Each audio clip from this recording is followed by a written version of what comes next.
What's up, everybody? What's up? Imagine We've that. just been chatting away.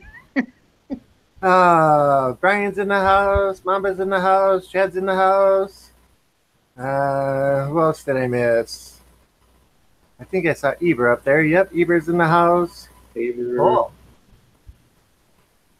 Oh, yes, the weather outside is wonderful. You want to come down here? Huh? You want to come down here? 99. But I like it warm.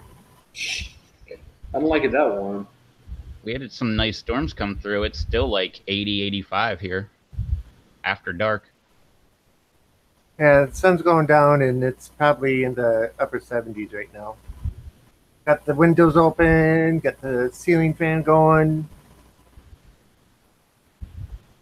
Yes, one mechanic mentioned something that I'd never really thought of. And he was working on a car, and it was like a 014 or an 015. And it was like a Silverado HD 2500 diesel.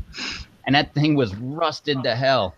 And he was like, what a shame, man. This thing's only like 3 years old, and this thing's going to be gone in like 2 years for a $60,000 truck. I totally forgot about the salt on the roads. Yeah,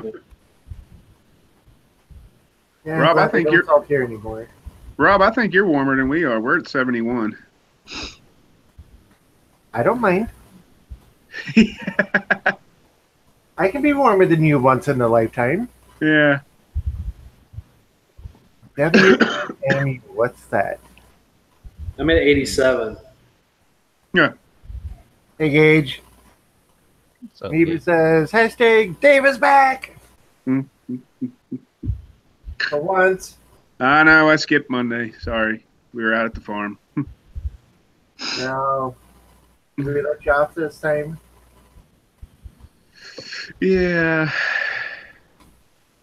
And needless to say, we're running into complications out there. We may have to actually go till up another plot or do some reconstructing of drainage out there. Uh-oh. My father-in-law went out yesterday, and he told me this morning, by the way, half the plot was a big puddle yesterday. And I thought maybe we had picked the wrong spot. I looked and I said, is that a low spot? I thought that was a higher spot in that field. And he said it is.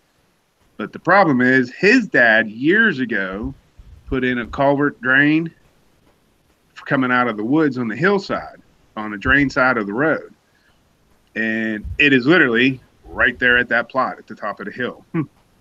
So anytime it rains, all that washes right down in there. He said they diverted it years ago, and then his dad decided to move the piping and just leave that one there. Well, he completely forgot all about it. So we're either going to have to do some construction and get some culvert pipe and divert that, or go till up a whole different area. Chris is in the house, and Ryan's asking, Dave, how bad did you get hit last night?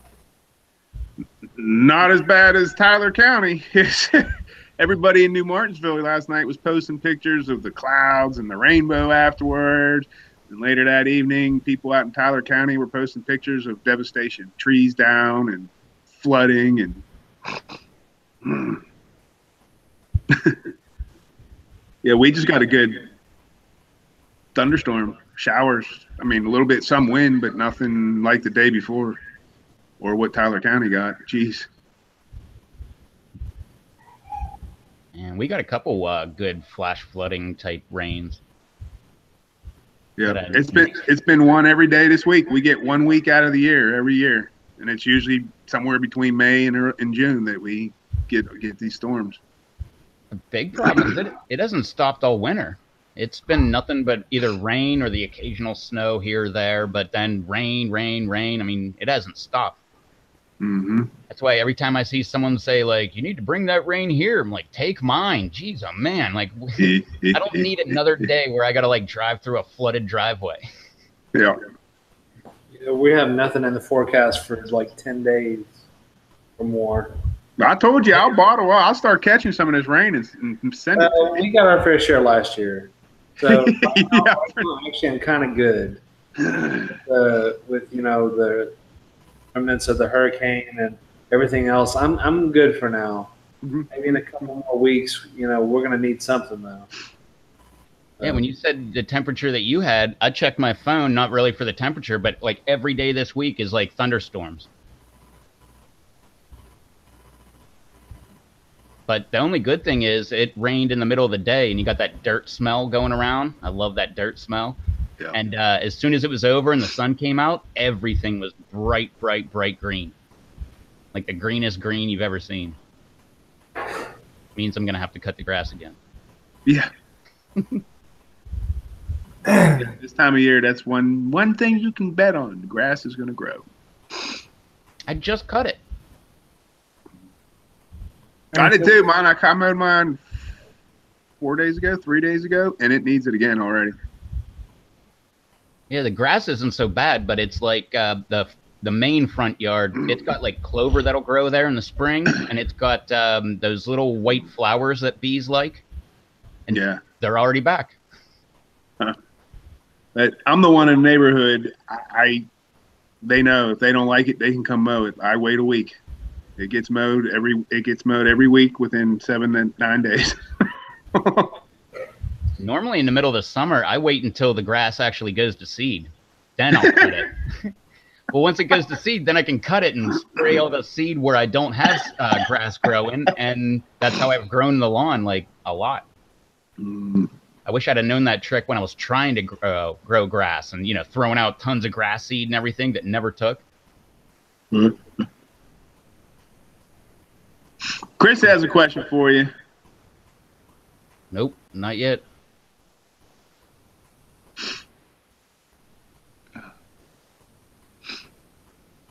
I know one thing. My sinuses do not like air conditioning. Yep. I haven't turned mine on yet. I haven't even turned mine on yet. I have a woman in the house. I have to. Who's had 2 kids? I had to turn it on. I had my heater on until a couple days ago because it was getting into the low 50s overnight. See, those nights, we had a couple of those last week, and we had box fan in the window. Just you wake up about 4 o'clock in the morning, you're pulling a blanket up over you because it's just that's lovely sleeping weather. Yeah, I've had the heat off for like 2 months now. And usually the window's open in my bedroom. And same thing like Dave said, just the window's open. I'd wake up at like 4 in the morning and be like, what the heck is going on, man? Yep. Did someone turn the AC on? But like Dave said, I don't like cold, but it is really good for sleeping weather. Yep. 50s at night, that's beautiful for sleeping. Yeah, I never knew this. I was telling Charles a little while back, but there was a guy on Rogan that was an expert on sleep, and he was saying that you always sleep better when it's cold out because to go to sleep, your brain actually has to actually drop like 2 degrees before you can actually go to sleep, and that's why you can sleep better in cold weather than hot weather. Huh. Now, see, what'll put me to sleep faster is if I'm in someone's house and they keep it at like 76, 77, 78. I don't know about that range of temperatures, but if I'm in a house or in an area that's that temperature, I just start. Yep. I just go. I just pass out.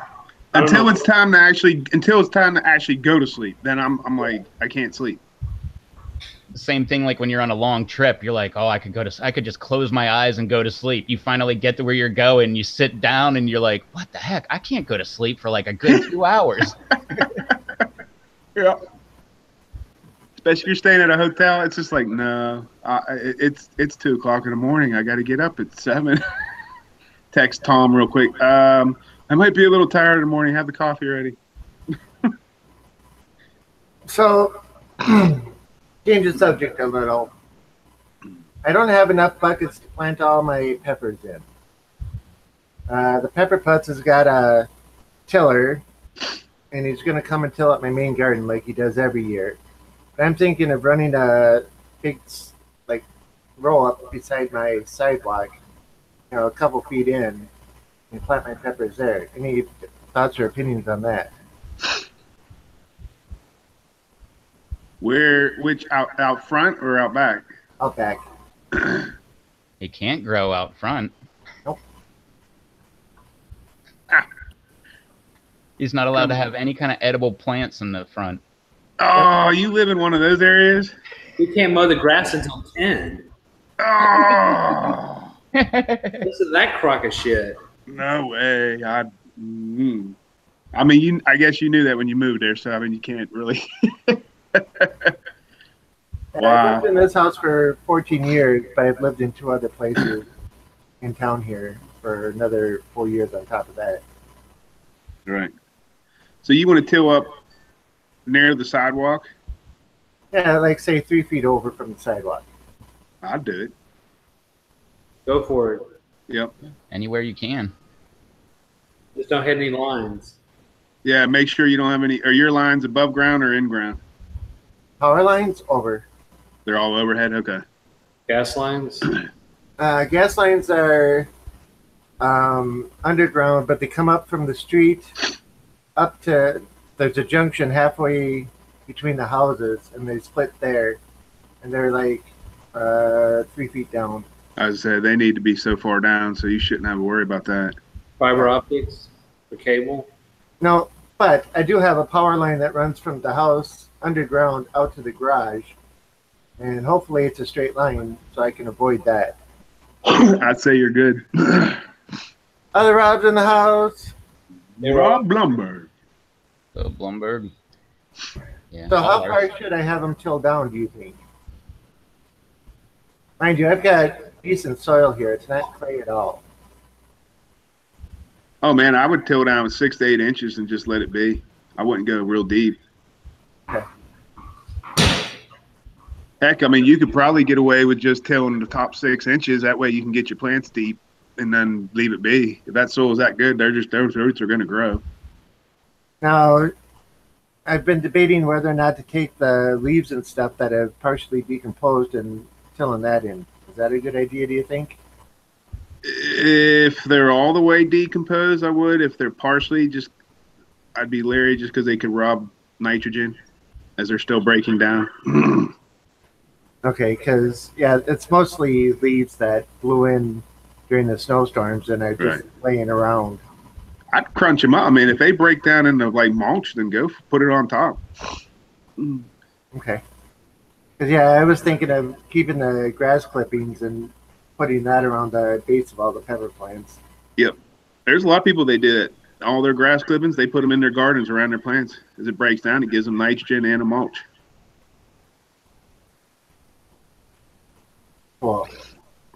Yeah, because he's going to come by Sunday and do it. Nice. Other Rob says, "Hey Gage, just got back from fishing. Did you get any? What's the catch?" Yeah, the only thing I've heard a bunch of different things, but the only thing that really stuck with me about don't ever till was you could kill earthworms. Yeah. That, and then I found out that the myth of you cut an earthworm in half and you have 2 earthworms, that's just a myth. Like at best, you'll have one that might survive, one half that might survive, but more than likely you might kill both, or the entire worm. Right. Well, they talk about it because it breaks down, because the soil's a living microorganism, and then it breaks every time you till deep. It breaks that all back down, and then blah blah blah. And I'm like, yeah, whatever. I'm tilling in what I need to till in, and maybe eventually especially the big plot. I mean, if I get it once I get it to the point where I know it's going to be self-sustaining, I'll only till the top couple inches. But until then, it's going to get tilled deep every year. Yeah. The other thing that I heard was it's all living bacteria and organism and everything. And if you till, it might bring that stuff to the surface. It dries out and kills that good bacteria that you have in the soil. Right. But that stuff's constantly replenishing. My issue with it is it brings weed seed to the surface. That's what brings all those weeds up. Every time you till, especially when you till deep, you get down to that 8-inch mark around there, 6 to 8 inches, it starts bringing weed seeds up. And that's why I do like Curtis Stone. That's where I learned from him. We're putting the plastic down early or late in the fall, leaving it on all winter. And technically, the first chance you get, you should be out there tilling it to bring up any weed seed that's in the soil, then cover it again and let it sit until you're ready to plant. Because then that could help burn off any weeds that come to the surface. It's basically just practicing weed retention. But that's my issue with tilling is every time you till, within a week or two, you start seeing a lot of weeds starting to pop up. But because you're bringing up that, but it's less each year.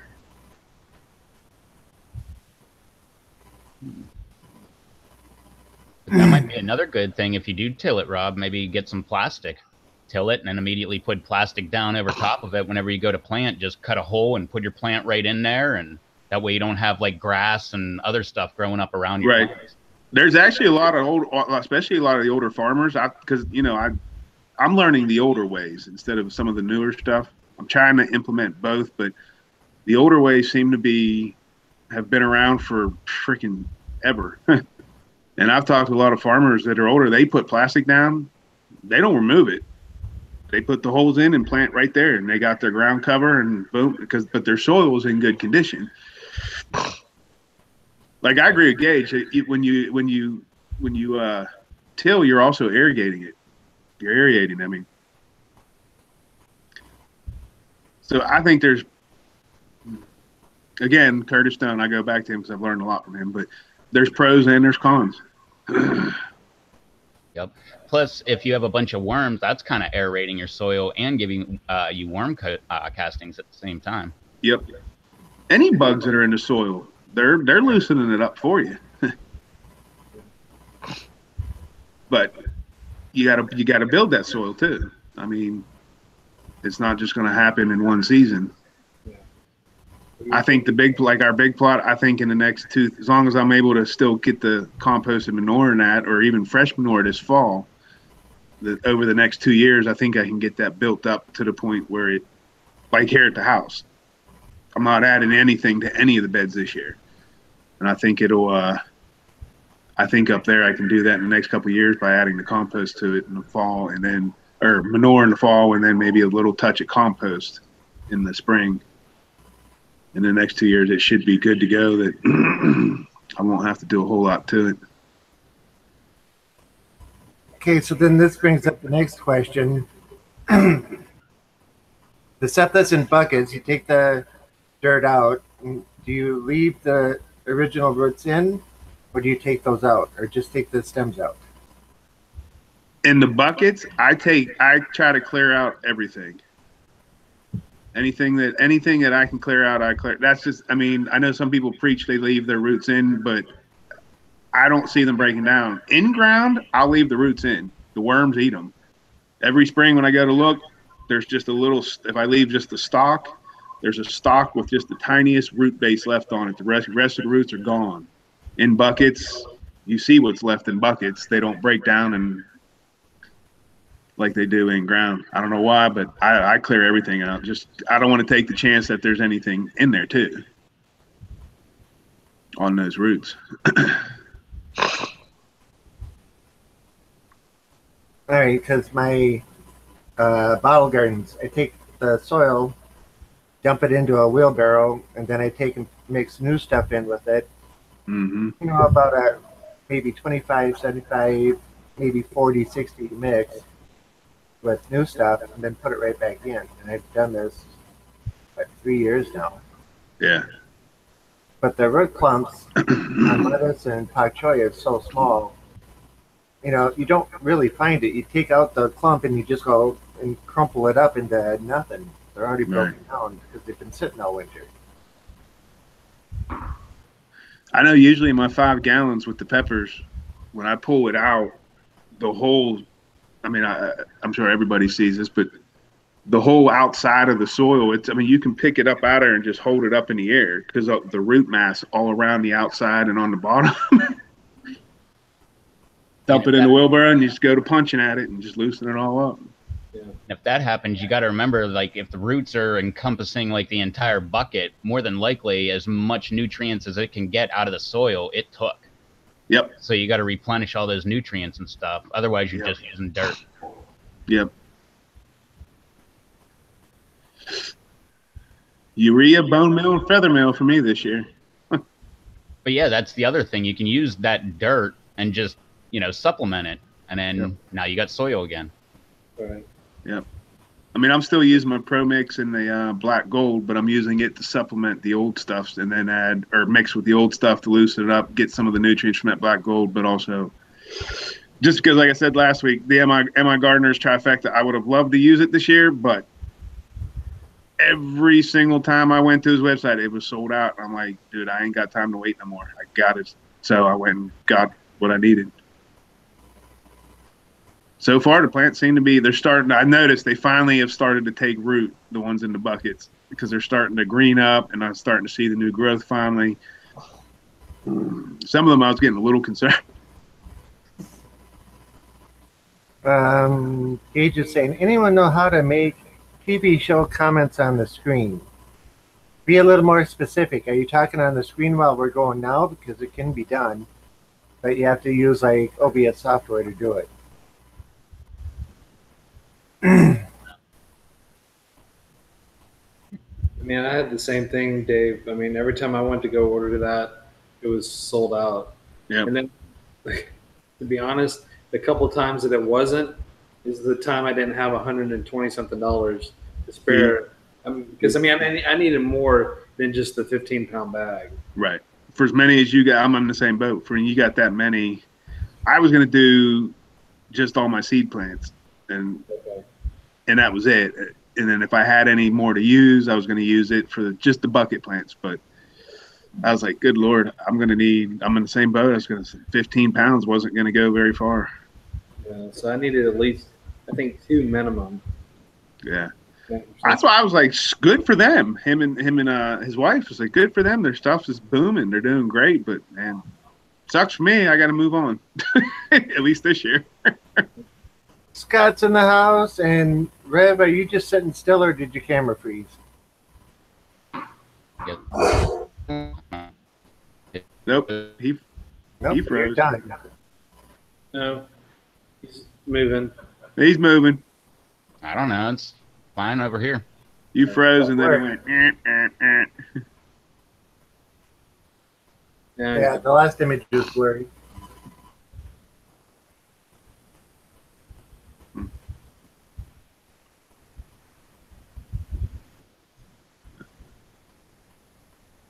Chad, you said I clear it, then cover with old grass and leaves. Are you talking about like an in-ground bed or raised bed or?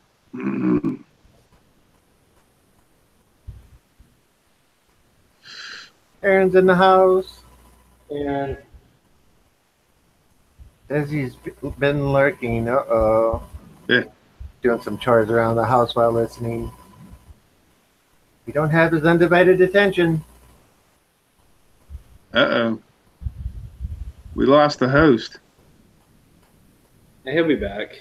How's that? How are we still on here? Aren't we through his? Phone. Oh.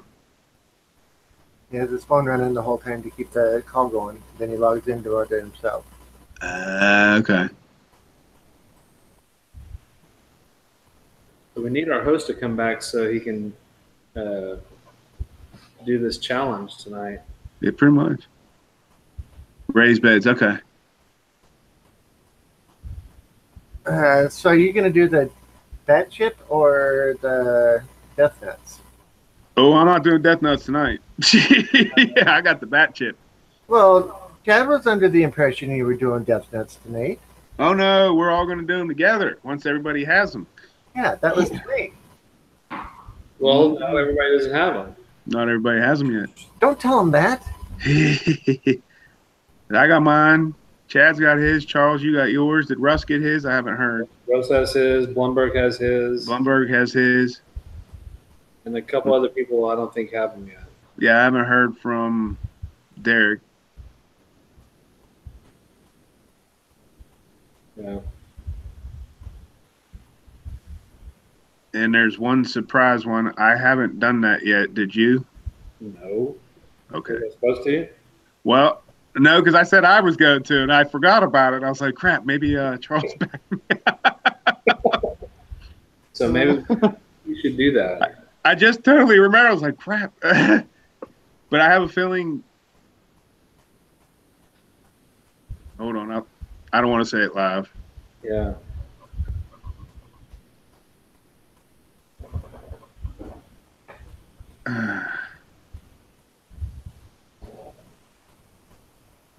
Uh-oh, something's going on.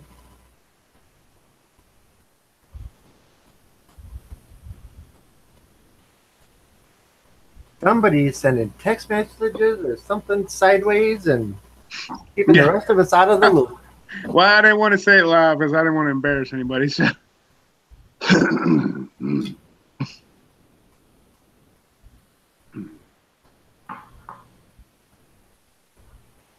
Yeah, because I think Chad was really looking forward to it tonight.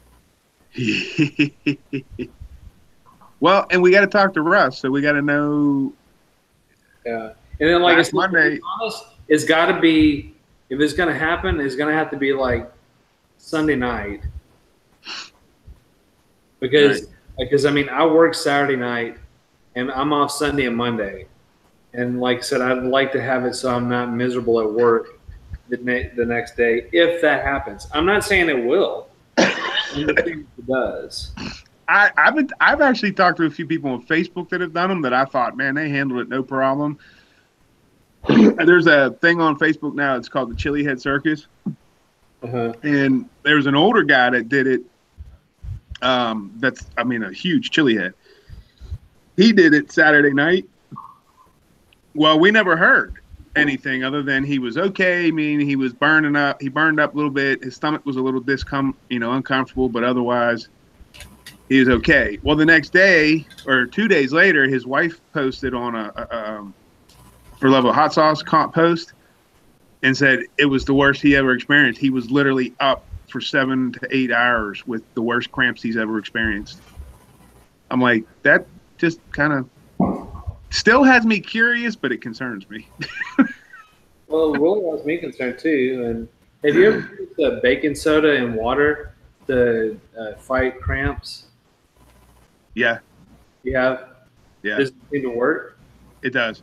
Because Peter Stanley had that on his last video. Because even Peter didn't do a whole pod the other day. Yep. And he got some from Jesus. So, yeah. He said he uses that because he learned that from someone years ago, saying that's a good thing to do. 2 teaspoons of baking soda and 8 ounces of water. Well, it was Johnny Scoville that told me that about a year ago or so. Okay. That's how he battles, with the stuff he does. That's how he battles them. And he told me that the one night, and I did it. It worked. It's 6 ounces of as hot as you can stand it water, and 2 teaspoons of baking soda. Okay. Yeah. 2 teaspoons or 2 tablespoons? I think it's 2 teaspoons. Yeah, I think it was 2 teaspoons. It works. I mean, depending on what you ate that day and also what you did for your challenge or whatever, I mean, it can make you nauseous to your gut, but it'll at least fight the cramps. Okay. All right, I should be back. Yeah, you're on. You're super fish-eyed now. Yeah, it looks more fish-eyed, but what you gonna do? Is it a different camera? Or? No, I didn't do anything to the computer. All I did was unplug the modem and router, plug them back in, and refresh this page. Huh. Chad says something. Yeah, Chad said something. Go ahead. No, I don't want to fight with the camera. No. Chad says Sunday night works from him. For the death nuts. Yeah. But there's Chad, I think I got you on Hangouts. I'll have to message you tonight or tomorrow and let you know what Charles and I are talking about privately.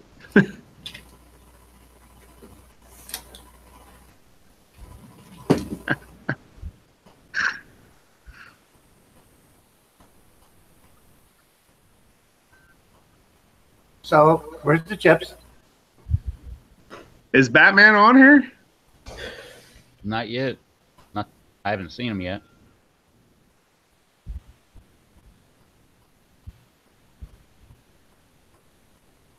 Mine's right there. He just needs to hear you say his name. That's it. Like putting the the projector up into the sky. It's like doing the bat signal. Like he's there in the shadows. You throw him up saying, "Where's Batman?" And it's like putting out the signal. So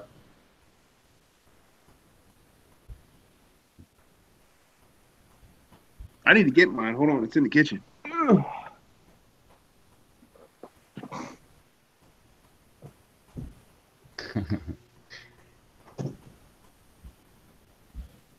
I'm sure, Gage, I'm sure Batman is going to love that. yes, he's gonna be all over that one. 2 serpent heads. I think I one don't is want one. plenty. I don't want one. Well, what was Again? that? You were breaking up. All I heard was, I want one. I don't want one. Nope.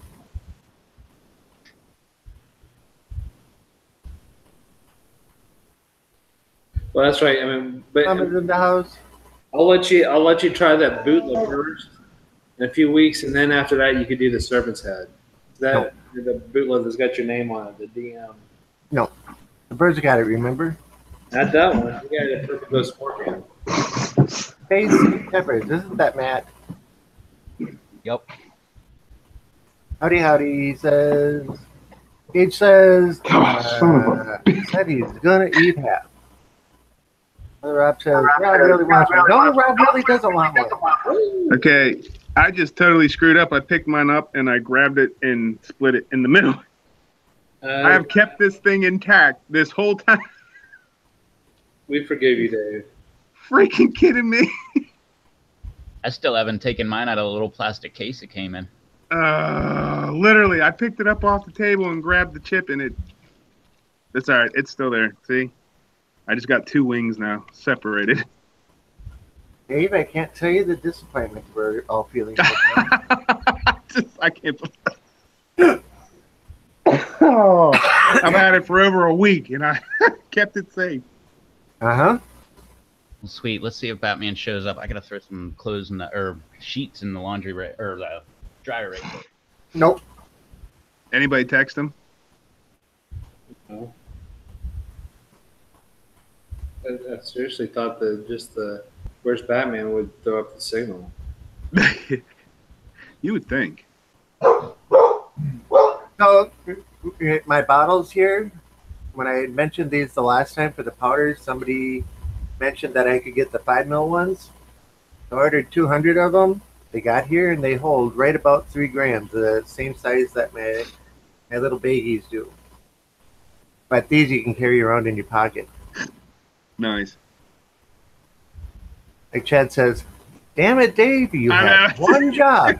One job. Uh, Well, they started that the other day, and it gut bombed me pretty good after eating. Uh-oh. And this thing's hot. I'm like said, Dave on the phone? no. Oh, I thought you were on the phone. Call him. I thought No. Yeah. We're going to get Batman on the phone. Yeah. It's hot, man. That's all I got to say about that. Hey, Aaron. Hey, Aaron. It starts kind of sweet and doesn't seem like it's going to be that hot, then boom. You can watch a replay of the live stream of the little quarter piece or whatever that I eat. Yeah. That's pretty much what it is. Bloomberg says, I'd say for sure one of the hottest I've had. And Space City Peppers, Matt says, the one Carolina Reaper I have that has been doing rough all of a sudden jumped up this week. Fed it a drop of 13, 13, 13. I think it's going to pass up my other 3 Reapers at the rate of growth. I was wondering about that. If 13, 13, triple 13 was okay for peppers. I use triple 14. For you on all your plants, or that's what they're growing now. Nice. Because that's what Peter Stanley suggested to me. All right. It's a cost-cutting method for that many peppers and not having to feed them and do all kinds of stuff all the time. Right. I I thought about triple 19, but I was wondering. I was kind of wondering if that was too strong. But well, like I said, mine's just classic Osmocote. right. That's what I feed them. So, because like I said, that's the only way that was cost effective for me without doing fert injectors. Because I mean, like I said, the amount of watering cans I would have to do would be. No, I'm not doing that many trips. I'm just not doing that. Yeah. Especially once I get connected with the drip lines. That's the whole point of that. So I do less out there until I have to harvest. Or find bugs and pests and have to deal with those crazy critters. I can't remember what the heck I'm using. I got Master Blend. It's what, 192038, I think. I'd have to look at my strawberry jug. And no, you're going to get the Osmocote Pro. I just got the classic. I thought about the Pro, but I didn't get it. So I chose to go a different route. The Pro was 1915, 13, or something like that. Some weird number. But I went with the classic. We gotta go. We gotta go at it without him. He's watching a movie with Janie. Oh. You got to go with them in spirit. You can come back and watch.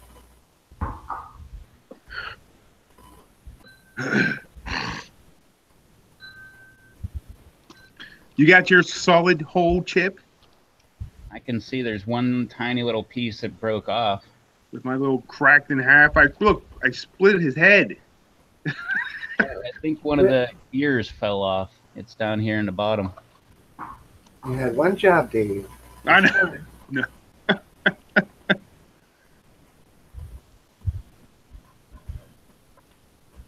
At least it didn't go to crumbs. It's still. We'll see if I can. It wasn't. It was the back corner. Uh-oh. Oh, man. I wish I had another one of those. I'm serious. I'm not joking. That is a good chip. Oops. I'm going to screw around and end up breaking it. There we go.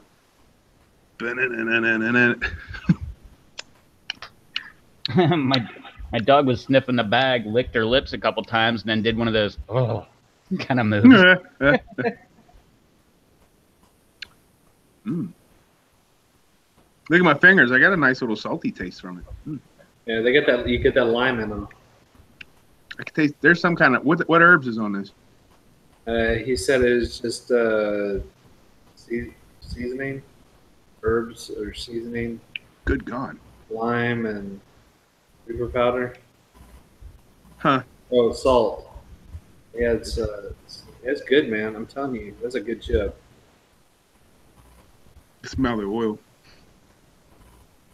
My cam didn't get very fisheye. Whenever my internet shut off and I came back, it got very fisheye. All right. The bat chip Go. here on Rev Toast Live. Yeah, thumbs up for the Batman chip. Sounds like they got good crunch to them yet.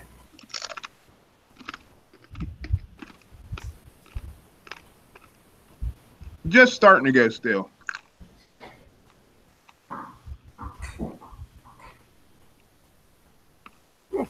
Dang, that's good. Now you can taste the lime. Mm-hmm. It backs up those seasonings nicely. Yep. Dang.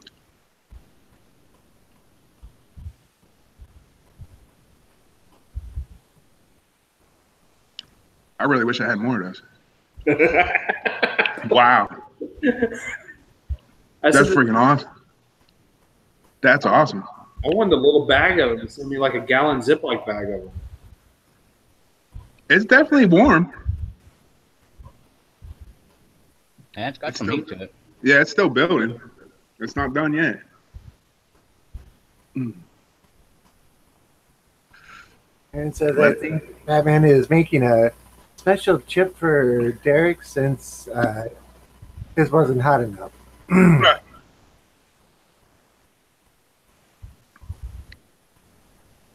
Huh. It's definitely. I mean, it's definitely packing some heat. For a normal person, they'd be screaming and crying right now. So in other words, I don't want to try one. Okay. Races in the house. I think that's what we were saying when we did it on the live stream on Bat and Bear Show. I think that's about what we came to a conclusion as well. That for a normal person, that would have been a really hot chip. Yeah. Bloomberg says I could munch on those two, Charles. Have you tried Ray and Troll Forge's gummies? No. I don't think they've sent them out to anybody yet, have they?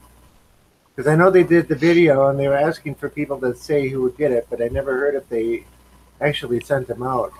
Because I was talking with Troll about sending me some here, but the shipping would have been so expensive that they chose not to.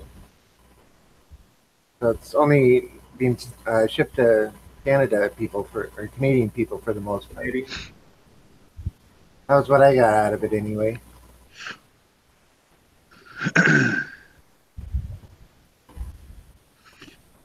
Got me salivating. Yeah, eyes are watering. Damn, Rev, your eyes are really watering. Yeah. Actually wants to give me the hiccups a little bit. I don't have the hiccups. Oh, there goes Terry. Dang, they really got you. That's about how my lips are. It's like nail. Drool wants to keep coming out. That's a good chip. Lisa says, Ray is supposed to be shipping me some. Oh, Dave, some ahis give you the hiccups too, so that's not a good gauge for you. It just depends on how they hit. Yep. I think the heat's starting to go. I think it's already peaked, though. Yeah, I mean, I get the hiccups from all different types of peppers, so. Yeah. That's like Rob said. I mean, I could have an ahi and it could give me a hiccup, and I could have a super give me a hiccup, and then I could have one in both ranges that don't give me anything. But the hiccups provide great entertainment.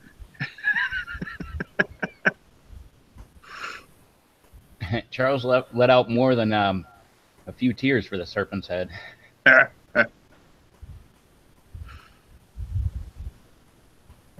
Dave, I've watched your videos on and off this grow season, but I can't recall if you're growing a bunch of varieties or just a handful in large quantity.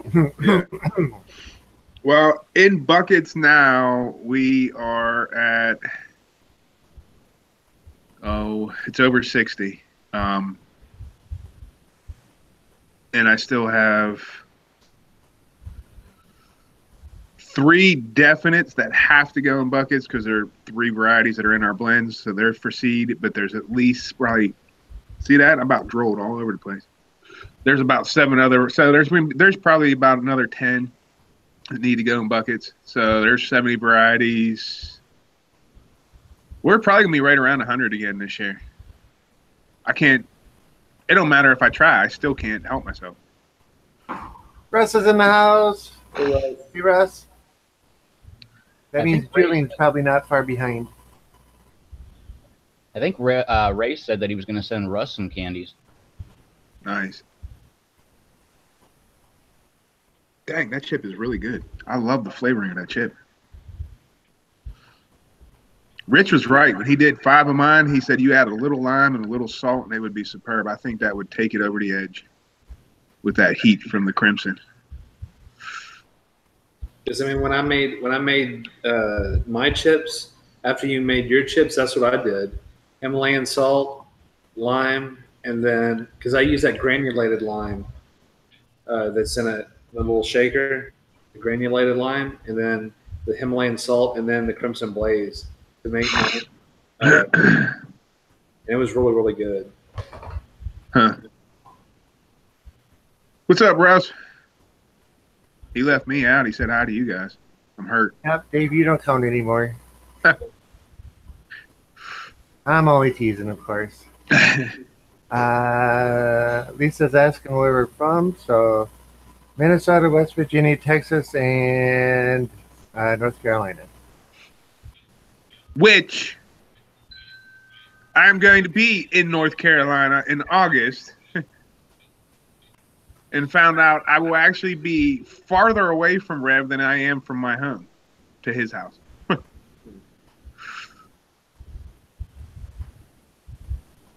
We've been asked to come. We're going down as of right now. As it stands, we're heading down to the N&J. They're putting on a pepper festival down there, N&J Pepper Show. So we're going down as a vendor, and I think we're taking. I don't know if I'm gonna do a crimson chip. I may change it up this year and just do a GH chip because I got a couple ideas with the crimson, the La Cuesta, and the chocolate. So, and we're gonna do a chip challenge while we're there and whatnot, and just have some fun. It'll be good exposure. I don't really expect to do a whole lot money wise, sale wise, because I think it's going to cost more.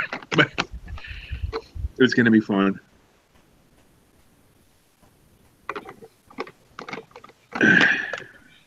Well, just have everything packed up and ready to sell.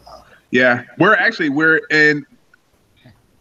The nice part about it, the cool part about it is because I love them or hate them, Pucker Butts is like my mecca. I want to go to Pucker Butts. I've always wanted to go to Pucker Butts. So I messaged Ed 5 nights ago or whatever it was because I was like, you know what, I need to let him know. But in the back of my head, I was thinking the Cali Expo is going on that weekend or that week, whatever. And I'm like, I have a feeling he's going to be there. So I messaged him and said, hey, August 16th and 17th, we're coming down to North Carolina. I think it's the 16th. We're actually going to leave early. We're going to head to Fort Mill first and then drive the extra 2 hours over to Asheville that evening. And he said, I'm going to be at the Cali Expo. And I was like, oh, of course you are. But I'll get to hook up with Brett. I already got a hold of Brett Rogers, and he's going to be there. And he said the earlier the better. And I said, well, we're planning to pull out somewhere between 9 and 10, and it says it takes, I think, 6 hours. They close at 5, so we're hoping to be there by 4. So me and him could finally hook up.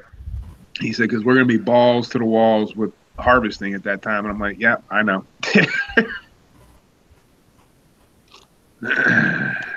Yeah, Aaron, you walk up to Ed and say, hey, Dave Schramm's down there at your store crying while you're here. Yeah, where is he in South Carolina? Who? Ed. They're in Fort Mill, outside of Charlotte. I think it's Charlotte. Is that Charlotte? I don't know. I know Pucker Butts in South Carolina, though. Right. They're right over the border. I think that's where, when we come down, we're coming straight down 77. And we're going to go straight into Fort Mill, which is like a suburb of Charlotte, South Carolina. And then we're going to shoot over from there 2 hours to Asheville, North Carolina.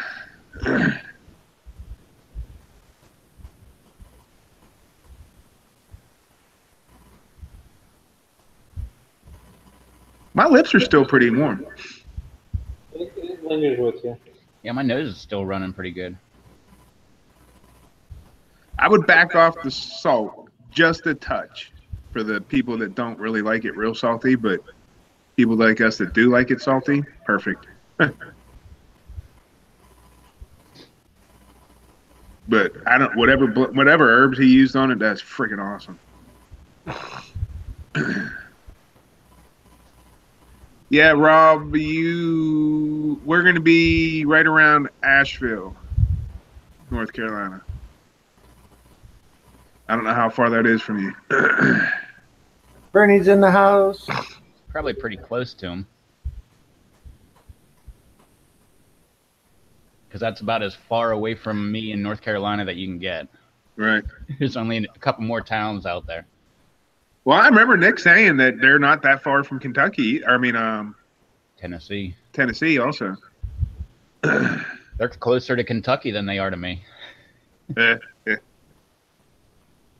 So once I get all the information, because I still haven't gotten it, I asked Nick, I said, what's all the pertinent information that we need? So other than dates, I don't have really any specifics of, other than they waived the vendor fee for us. So that was pretty cool.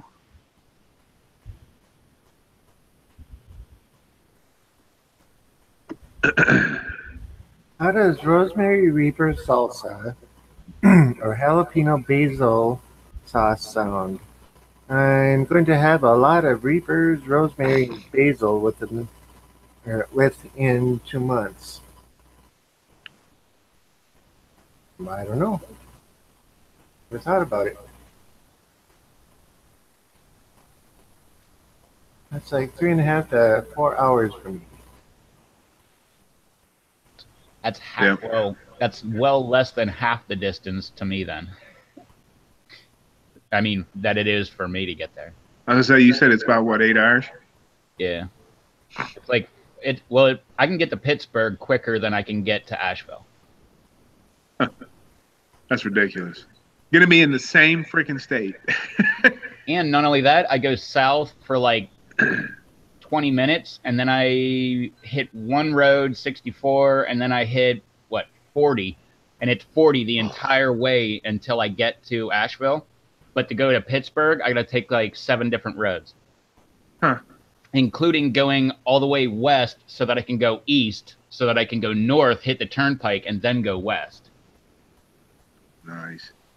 See where you rank. You were the first one that I told after I gave word to Nick. Before I message Ed or anybody, I text Tom. Said, we're going to be in North Carolina. I was like, all right, where? Yeah. Then he was like, you're going to be like 500 miles away from me. He sent me some obscure town. I'm like, I kind of hope that's close. How big is that? I don't even know how big Asheville is. Is it like a town, a city, or? Asheville? Yeah. It's a city. Is it? Okay. Yeah, it's one of the biggest cities in the state. I think it's like Asheville, Raleigh, Durham, Charlotte. I think all those are like pretty much the biggest ones. Huh. And I live like 3 to 4 hours from Raleigh. All right, so I did this pod a couple live streams ago. This is how the when it's fully ripened, the Griff 9238. Is that the lightning hop? No, this is the Griff 9238. So it's like fully ripened. Charles was doing a taste test. Yeah, because I did it when it was like purplish going into pink. I want to see how the difference is. Really interested in that peach lightning. Oh, I got one. I'll get back to that. Yeah. I only got a few so far, but that plant is doing really good. So, go ahead. I've got a couple of them, so yeah. So you see, it's got a seed on my computer now. It's got a good amount of seed plus center too. Yeah. Rob said 40 goes all the way through the middle of Tennessee too. Nice. Rob, I got on 40, and for like 40 hours, I drove on Route 40, and I went all the way to Albuquerque, New Mexico.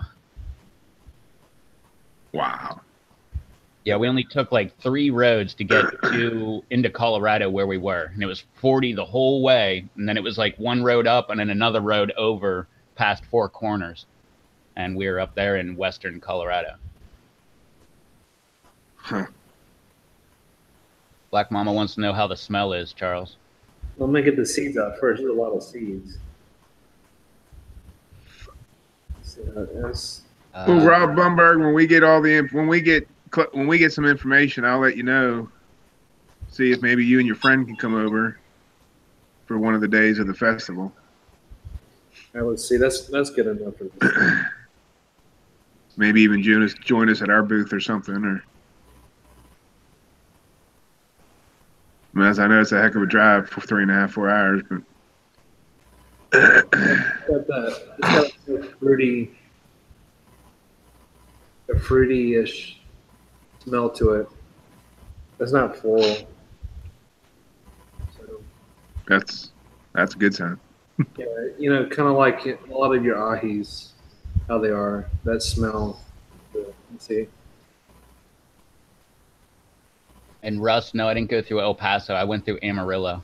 I went like right through the middle of Oklahoma, through Amarillo, and then over to Albuquerque.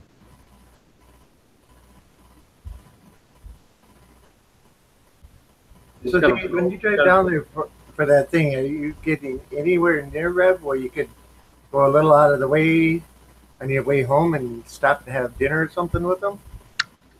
Well, I don't think, because he said it's like where we're going to be, it's like 8 hours away from him. It's like almost 500 miles.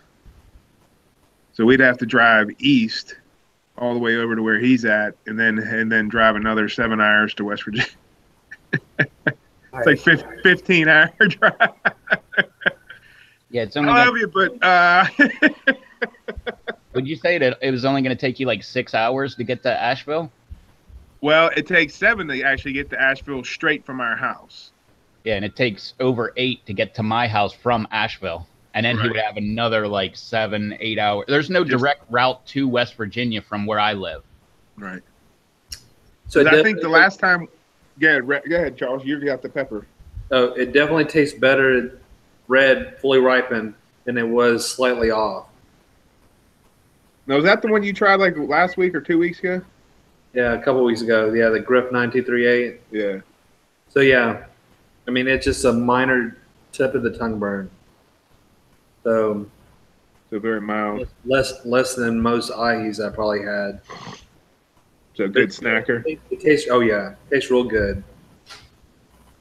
So yeah, I like it then. That's one you can plan out and just eat while you're out there working. Pretty much. Yeah, and it looks like it's going to be a good producer. I mean, I have a lot that are already kind of in that same categories or whatever. I have the Griff 9238, the Lightning Hobbs. They're going crazy. The peach one is. I have a couple that are still building, and then the Cillia Top. Those are already starting to put tons of pods out, and they're fairly small plants. But yeah, this is a very good one. I'm going to live through your grow this year because I'm going to miss it. I'm already missing it, not doing all the different new varieties. And like, so I'm going to try to wind down to where I know. I was discussing this with Scott. It's just like, you know, I want to get to where I know what I want for my sauces, from the majority of the sauces I want to try to make, and then kind of build on that, and then just do a few of the experimentals. Right. And then now, if you're gonna do like the mixed box sales, yeah, definitely continue doing the new different varieties, because that does attract attention. I mean, obviously supers do, but honestly, in the last 3 years since when doing that, I've had more requests for the milds than I have supers. Supers still attract the masses, but those newer, smaller, lower heat varieties, every year I get people actually requesting those. yeah. They want that, not super. I actually have quite a few people. They don't want supers. They want nothing to do with them. They just want the milder varieties. Right. But they make for great fillers too, and it gives people to try varieties that some people never even heard of. Yeah. Great fillers. I know Batman. He's growing this one. So this is a good one. And of course, you know, this is from Neil. Right. That's where I got it from Hippie Seed Company. So, you know, watching, you know, seeing his website and stuff, I was like, that's a really neat looking pod. So yep. I'll give it a go. But yeah, actually, some of the stuff I did last year and the year before, Neil worked with me, and he, you know, we talked about different varieties, doing the mixed boxes. And he said, well, you know, I mean, he's all about supers, but he also knows there's a huge range in heat, and it's just like watching the media. If you pay attention to the media, you're only getting what they're telling you. Well, the masses still appeal. The lower varieties, the milder varieties, still appeal to the masses more than the supers. The supers just get all the glory and all the hype. And I think one of the plants that I've grown the most of this year, well, it's not a lot. I mean, for me, I'm growing like 3 of them. Is that bear beret? Yeah. That's the one I'm kind of banking on because he described it. Him and Charlotte described it. You know, it being so tangy, and the way it was, and it was still had a lot of heat to it. Yeah. It was like that would go good in a sauce or I mean, Ethiopians. That's what they cook with. I mean, they grind it in powders. They cook with them fresh, whatever else. So, I mean, I know it has heat to it, and it has a lot of good flavors, supposedly. So, we're gonna see that hopefully pretty soon too. But yes, I'm gonna. That's my plan. Is something that's not super, less than I don't know, whatever. I'll probably do a majority of the pod. But if it's a super hot or above, it's quarter. Maybe a little bit more. We'll see. But I'm not going. Be like Rob Z. No, I can't do whole bootleg DM pods and stuff. I can't do that yet. Rob is the master. Yeah. No. Yeah, I like that one. That one's a good one. That lightning habanero, the peach one. I'm growing the peach. I have the yellow and the chocolate. I think those are the 3 that I got to survive. I didn't get the red to pop for some reason, but oh well. I had the other 3 that I got, so I have multiple plants on those. But that lightning habanero is really good, and now they're starting to look crazy on that plant too. They're not just smooth. They got a lot of rough edges and stuff, and they're starting to, put on some characteristics that are pretty neat looking, kind of like on Pucker Butt's website, because that's what kind of drew me to that, because that's where I got from Ed. There, you can find some really nice varieties on there too. Yeah. Especially with the Christopher crap. Is it Christopher Phillips? Yeah, because I didn't know Christopher Crap. Yeah, I don't know.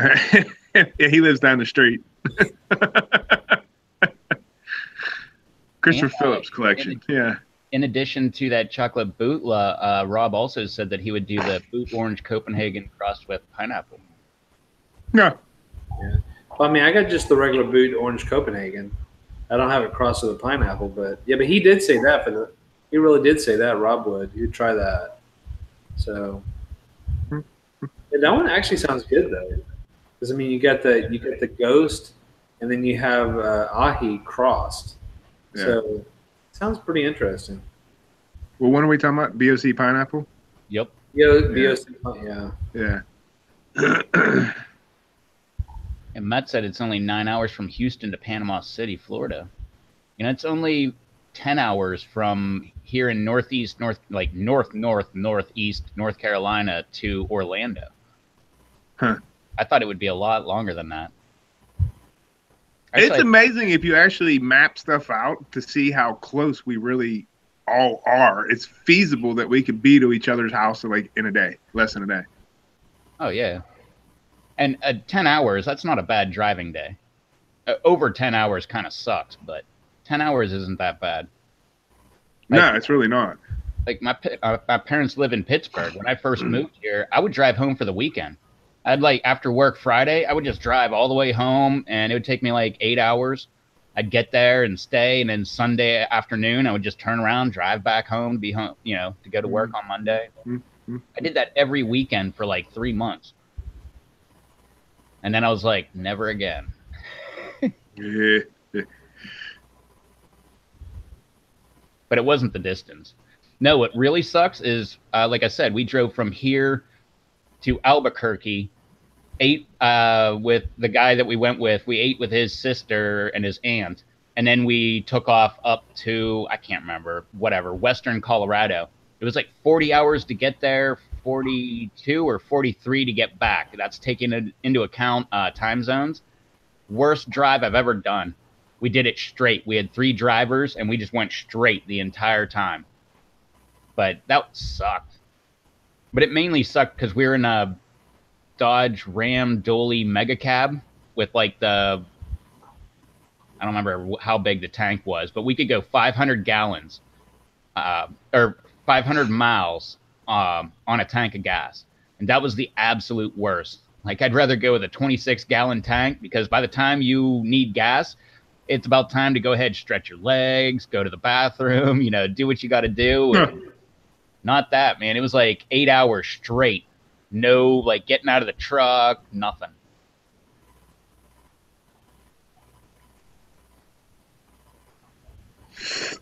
Well, this will probably be the longest trip the kids have ever taken.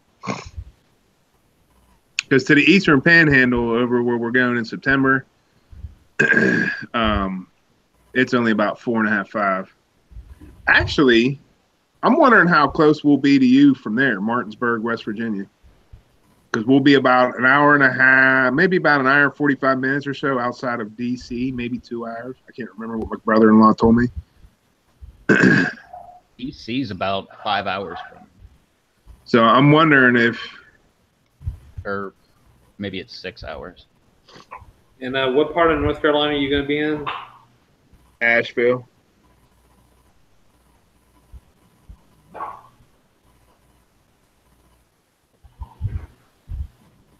Wait, no, that's 5.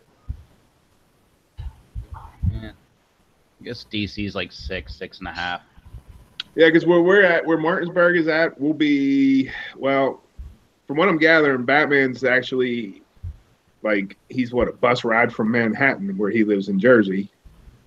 So, I mean, he's real close to he's right over the border, apparently. So I think from Martinsburg, he's probably about 2.5 hours, maybe 3. Because I think it took 2 hours to an hour and a half from Martinsburg, I think, or whatever, to Philly. And I could be totally wrong, to Philly, and then another hour and a half or so up to Manhattan. Yeah, because I'm about 16 hours away. Yeah. So it's not going to work for me. Yeah. I mean, I could fly, but that'd be an expensive trip.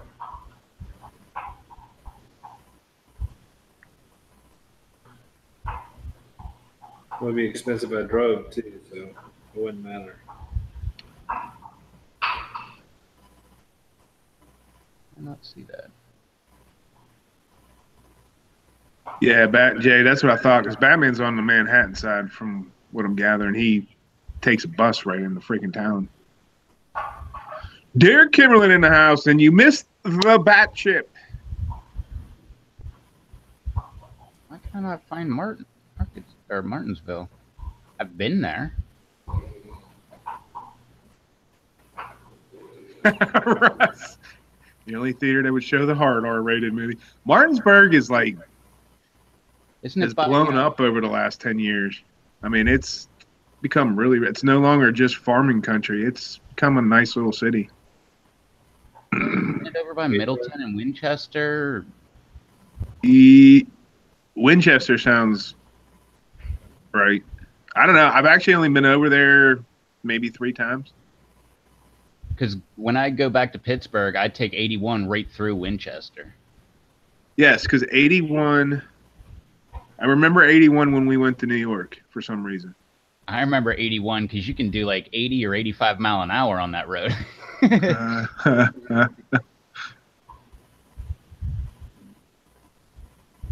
So, hey, Derek, hey, Anthony. Hey, Derek and Anthony. Anybody else I missed? Derek, you missed it, man. Rev was like curled over in cramps, tears, moaning from that chip. It tore him up bad. Crying. It was like somebody turned a faucet on in his nose. He couldn't stop it. Oh, man, his eyes were just bloodshot, tears streaming. Then he just like, Face was all red. Then he left and went got the Turkey Hill French vanilla. He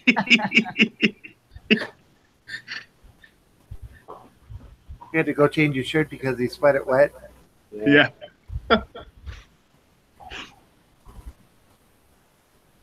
Had to take the blow dryer to his beard because it was all wet. Change his do-rag. Yeah. Hey, it's a non-Jewish yarmulke.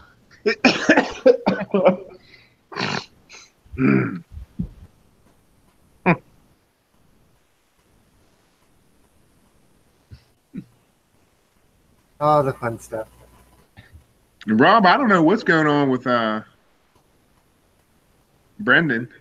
I don't think he's doing much of anything this year. I know he's not grown any peppers, but well, I mean, I think he had a few indoor ones, but I think they're moving and going with his mom dying and whatnot. He's got some things going on, so he's really kind of just staying out of the picture for this year.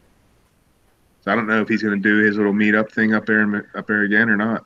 I don't know either, but when he did that seed auction, he gave away most all of his seeds, or sold Yeah. off most all of his seeds. And I think he said in the one video he wasn't going to do much, but the last time I heard from him, he was still interested in doing the meetups, but that was a while back because I happened to have use of the store during the winter to have one or hold Yeah. it there.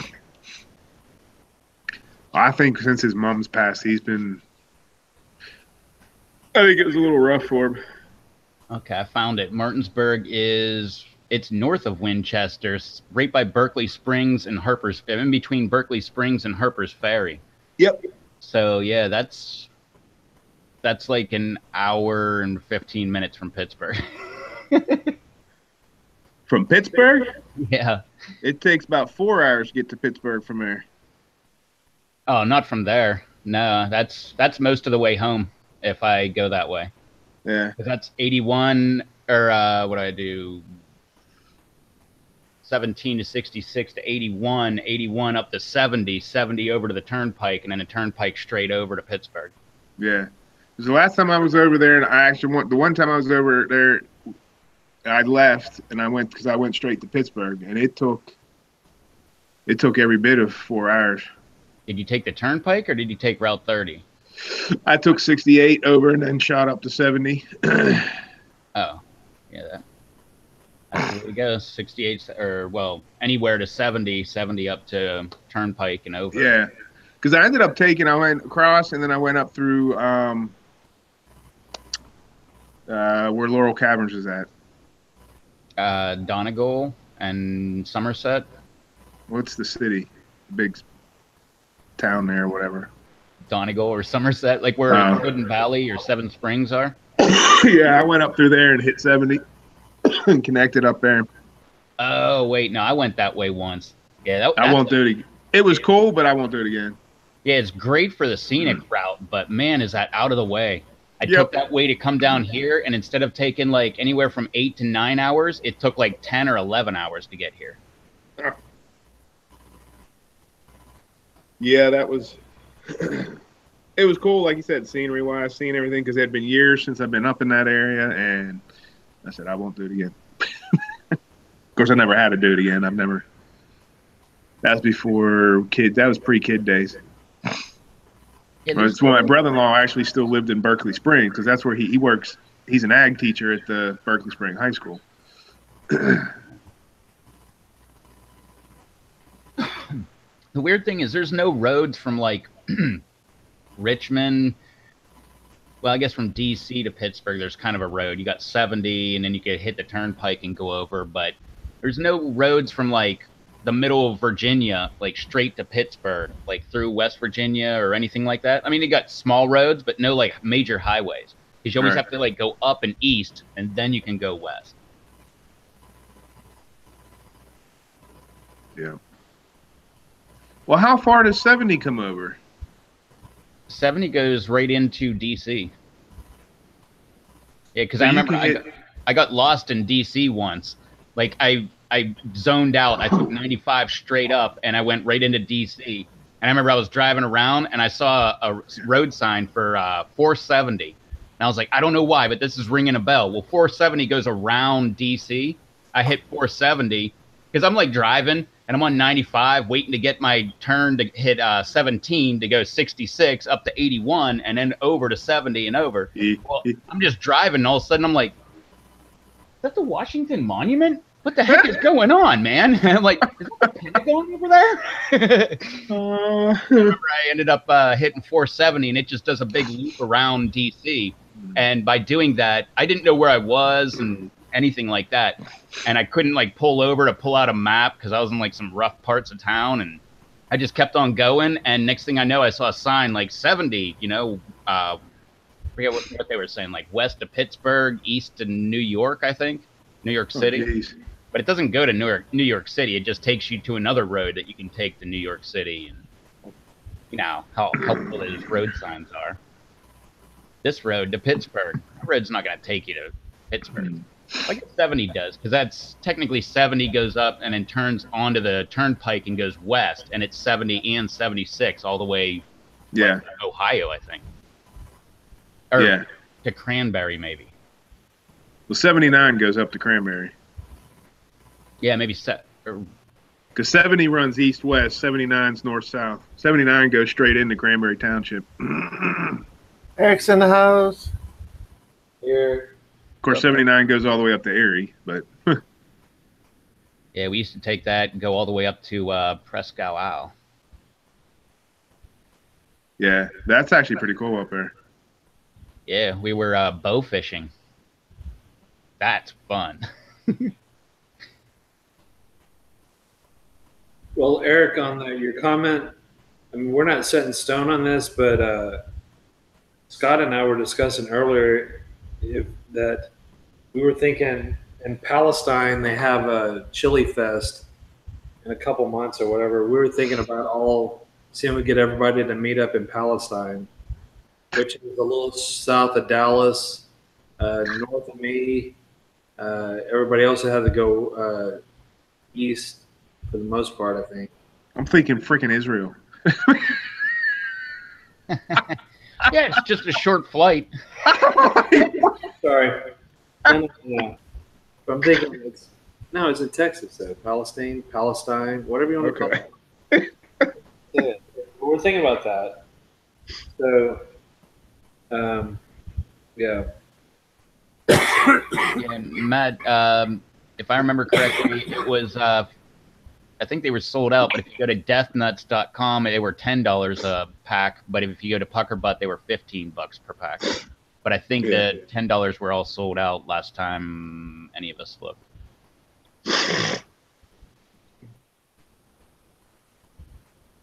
Man, if you cough, you like get that burn again.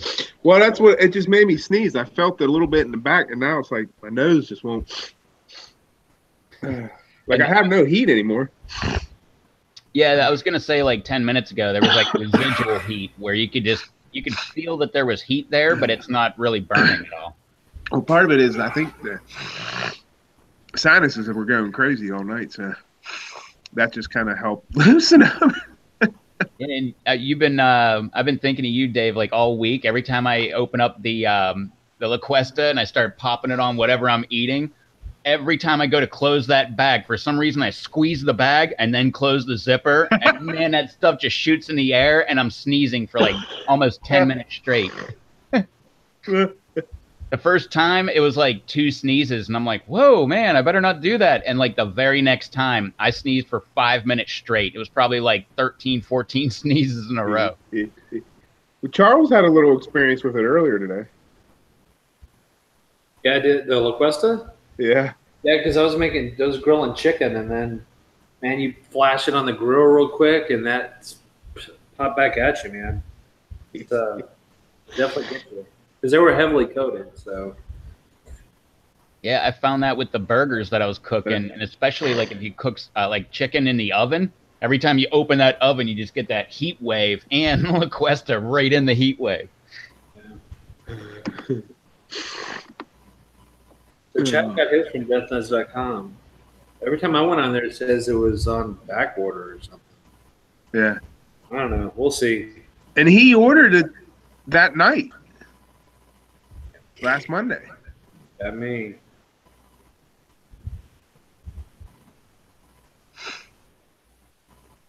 Huh. we'll figure it out.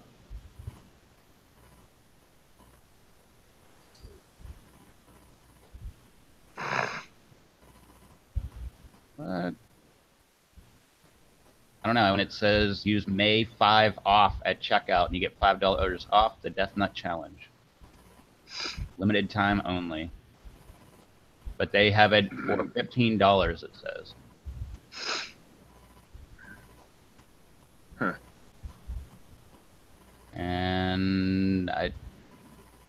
Yeah, look, popped up with another. Use coupon code May5 off at checkout for $5 off.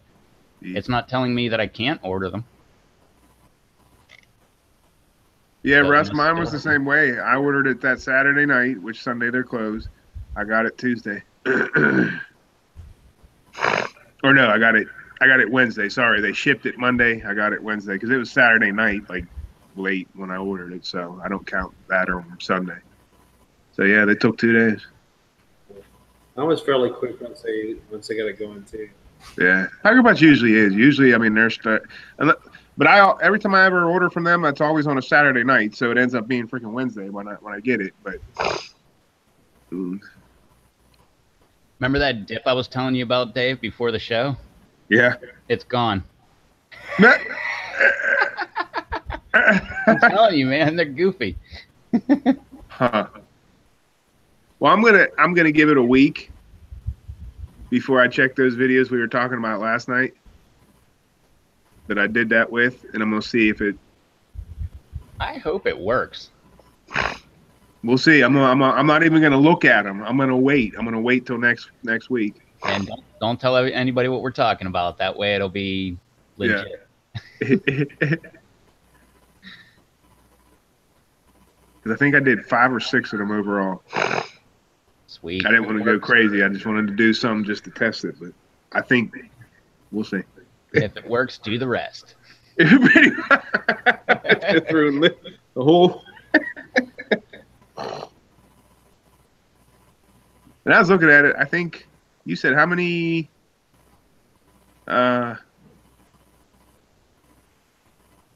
views overall do you have for your channel? What was it? Total views, I think 445,350. Okay. I went and looked. I think mine's just over 100 now. And be like within a week, I should be at 500,000 views.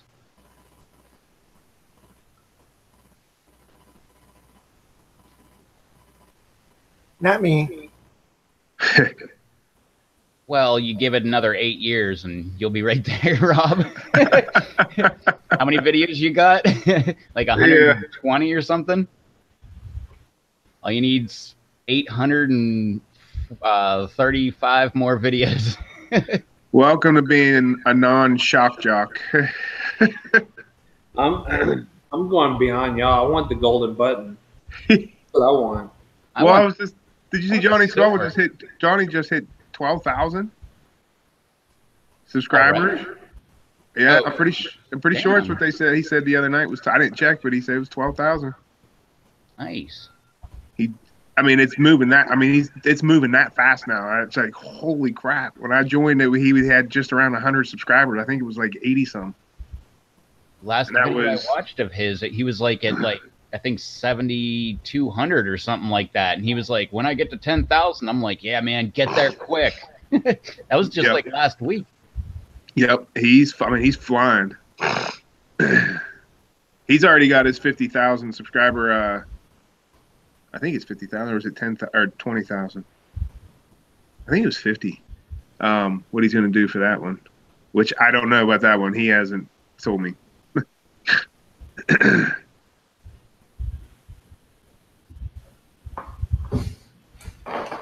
But that took a year and a half. I just remember it wasn't much more than a year ago when he first got a hold of me, when he just was really getting going. And now look at it. Yep. But when you're a psychotic chili head, it brings in the masses. Yeah, magical things happen. Did you click on that link, Rob? Yeah, the CP113 Pimenta Barra do Ribeiro. Looks like a cute little pepper, only about half an inch, maybe 3/4 of an inch across, round and red. And it doesn't say anything about Scoville rating, but it says you can take it right off the plant and pop them in your mouth to enjoy. That sounds good. Oh yeah. That's. I think Yeah, man, that I need one. Scott sent me that. I'm pretty sure that's the one Scott sent me. I've already tried them. They're good. Cool. Yeah, because they're kind of weird, like teardrop shape. They're round but teardrop at the bottom. Okay. He sent me a bunch of those. I got seeds. Which one is it? The Pimenta Barra do Ribeiro. I did a video on that. Yeah, Yeah. yeah, That yeah. was one of the ones. That was one of the ones Justin White sent me last year. Yeah, it's really good. Yeah, because Scott sent me some of those. I'm pretty sure that's the same one. I have to look, but I'm pretty sure it's the same one. Yeah, sure. I tried one of those. Yeah, it's actually really good. Yeah, you'll be fine for you, Rob. Okay, cool. I will accept your offer, Matt. Send me a message through Google Hangouts, and I'll send you my tell you my address. Anytime I don't know what a pepper is, I get excited for it. Well, it's a nice looking little pepper. Almost looks like a cherry tomato in a way, by the pictures. So, Rev, have you seen the serpent's head? No. You should get. Somebody just walked to my front door. I'll be right back. All I remember is some kind of meme of someone saying bear, bear, bear. Oh wait, no, it was hot, hot, hot, hot. Hot, man, I'm telling you that pepper is hot. Well, Derek mentioned that somebody just beat Johnny Scoville's record for the Willie Pete's bar. Oh, really? 'Cause Yep. he just did that faster a few weeks ago on his channel. Well, there's another guy, Derek. What's his name? I think it's Heat 101. Yeah. Brandon or something like that. He just did the record. As far as we know, he has the record now for the Toe of Satan. I think it was like 17 or 18 minutes he did Yeah. last week. Extracts. Yeah. Yeah. Needless to say, after he took it out, the live stream didn't last much longer. Because that's when everybody says it's done the Toe of Satan. That's when it gets worse. I don't know. Derek's on here. He's done a Toe of Satan. Does it get worse after you take it out? I would assume it just keeps climbing.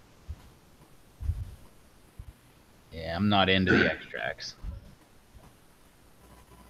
Which we were discussing a while ago about the death nuts, like what the heck they put in there to make the little tiny nuts actually, give you cramps and everything. You think they put extracts in there? Because it was brought up that Johnny Scoville doesn't like extracts, and he did 2 boxes of them at the same time, and he would probably be the first person to point out, like, hey, this has extracts in it. I don't know. I still say there's something more than powders with those things for the way that they're destroying people's guts. There's got to be something, whether it's extract or something. I mean, I don't know if you can hide extract with the powders, if they put like a drop or two. I don't know. But there's got to be something more than just powders and peanut for it to be killing people's guts like that. And get some extract and like paint it on there, just a very light layer, and then roll it around in Reaper powder. Mm-hmm. I mean, I understand, like Russ said. I mean, they're coated, and I looked at them. They are. They're it's a little tiny peanut with this big ball of freaking powders on it. But Well, how was yours? Is yours like that? yeah, Because did you see mine on the other stream when I got mine and I showed it? Mine aren't that. Here, let me go get them again. Hold on 1 second. Because what was it? I think Rob had just one gigantic nut that was, coated really good. yeah. I think See, Charles mine's not like has- that. I've got two. I think 2 is the final one, but Yeah, I think Charles has. Hey, Charles, did Rob have one giant level 5 nut? He had a glob on 5. yeah. So that's what mine is. So mine's 3 separate nuts for 5. I'll have to look. I think mine's 2 or 3. 4, I got 2. I got 3 for 3, and 2 I only got 1 gigantic nut. Or that sounded bad, but anyway, Yeah. I got 3 nuts. One gigantic nut. Well, Man, you know, it's hard describing nuts. Okay, now we can't even seriously talk about this anymore. I'm really going to be depressed whenever the Death Nut Challenge goes away, because then we're not going to have any more talking about nuts and giggling. Russ said LA Beast is going to do. I bet he has a few boxes. You know he's going to do them all. He'll beat out Johnny and Bobby Walker or whatever. I think he did 2 boxes too.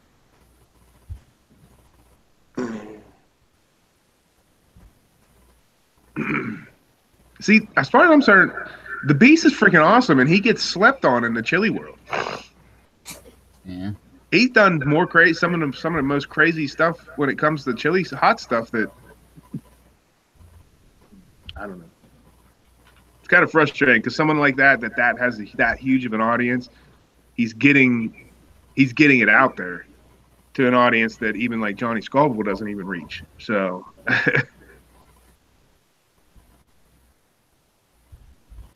Yeah, I love the LA Beast. I tuned in quite a bit when he went for that 24-hour live stream. Yeah, this should be interesting. Ed said Brando is not human. He showed a little bit of stuff on that video. I mean, it wasn't all smooth. I mean, it's just like calm. Mm-hmm. But he did a great job though.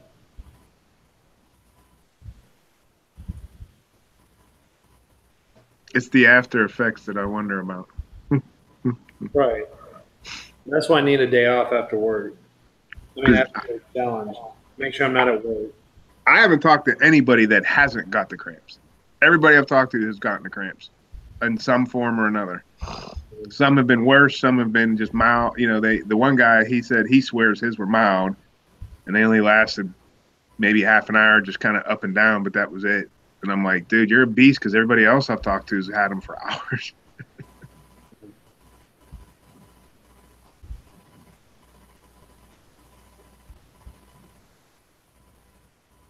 Aaron was there for the whole 24 hours of that live stream. Oh, 20 of those 24 hours. Wow. Now, what live stream was this? LA Beast. Oh, he did 24 hours of live stream? Yeah. Oh. Yep. I commented a few times. I was just like hoping. I'm like sitting there like a little fan, like, please read my comment, please. Did he? No.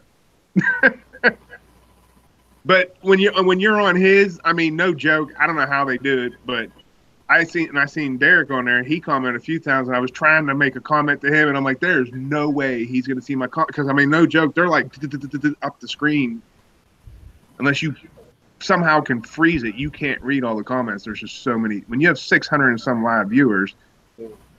That's just like some of the guitar live streams I'm on. There's like thousands. And they're just like, you know, they're 4 or 5 pages in before you would think I mean, you make a comment, they're already done 4 pages. Yep. Yeah, about the only way he sees one if somebody does one of the top chat or the whatchamacallit ones, small donation ones. Mm. Yeah, super chat, that's it.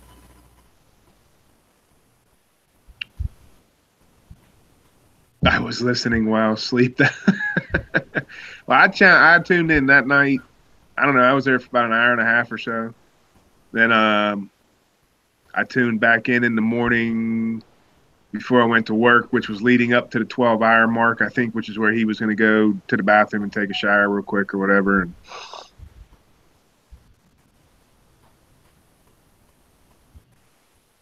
And I forget the guy's name. Somebody mentioned him earlier, what Gage said. Some guy just beat Johnny Scoville's mother of all bars yeah, big time by like a minute. Derek said that. He did it in 3 minutes and 30 seconds or something like that. Yeah, something like that. Main event Pong. Yeah, that's it. I don't know how that guy can eat some of the stuff he does. No, that's okay. Check that out. Like I said, I'm behind on videos. Don't back out, Eric. Don't back out. You can do it. Don't back out, man. It's just some pain. It'll go away. It'll go away eventually. If you go back to the or I don't even know, was that at the beginning of the live stream or was that before the live stream? What was the trick? Should we even give that away? Is that Oh, bacon. See, I don't know if it'll work with that because of the oils on the peanuts. I've had that thought, like me and Charles were talking about. I'm wondering if, because a lot of people do know that now, and I know John, like when Johnny did 2 boxes, he got jacked. So I don't know if the baking soda water would work with that, or I don't know. He even told me, he said there's some things it doesn't touch, like when he does some of his crazy reviews, like when he does like 20 pods or something like that, it won't touch it. But just doing a pepper review or something like that, it definitely works. Yeah. Well, see, Erica, I was committed to not doing it. I told people that would be Blumberg, Gage, a bunch of people. I basically told them, "F no, I'm not doing this thing." Then somehow, when I'm on the live stream, on the few appearances, Dave actually shows up. He conned me into doing this.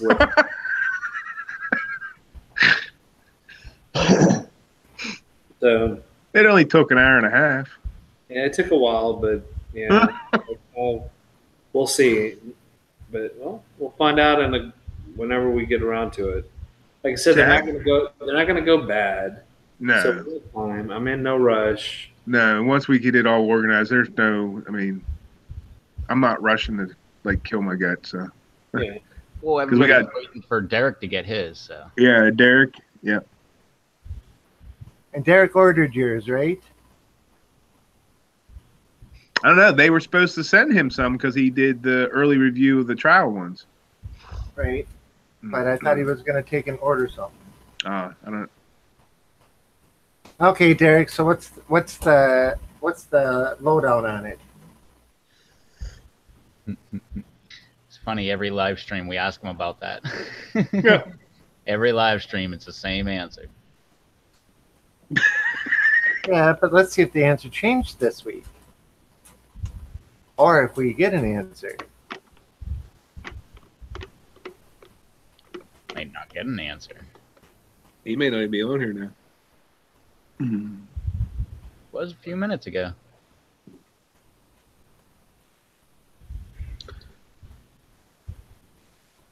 I know this much. I don't want to see the Death Nut Challenge again. Well, I still think you should do the 4 and 5 window with us, Rob. I swear, I think you should. I mean, it's like, 3 Musketeers times 2. It'll be like the 6 Musketeers, but you can do 4 and 5 with us. I think that would be great.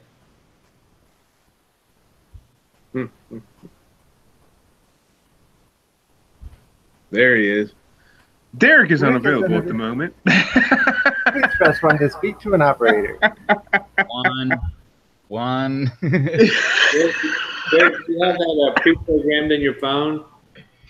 Just or whatever it is.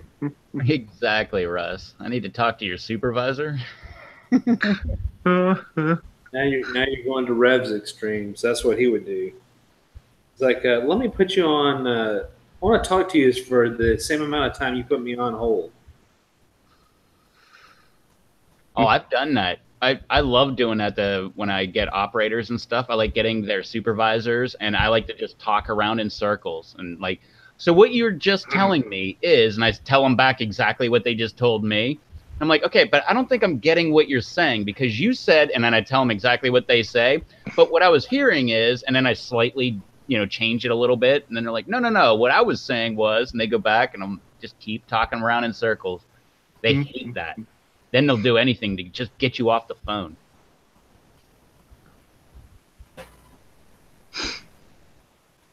Ernie, they won't ship to Canada?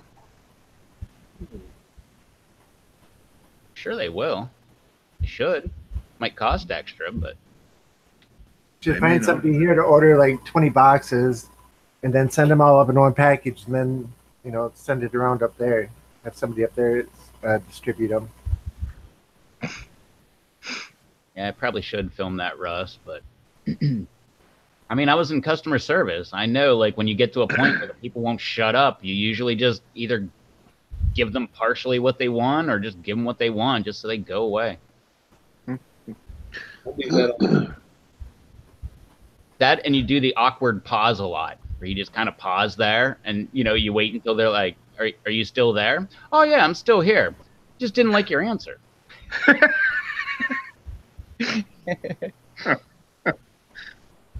But you never let them say, are you there twice? Because that gives them the right to hang up on you. Yeah. Huh. Yeah, I've only done that once or twice. In a month's time. But, I mean, I've watched people do that over and over and over again. It's pretty crazy.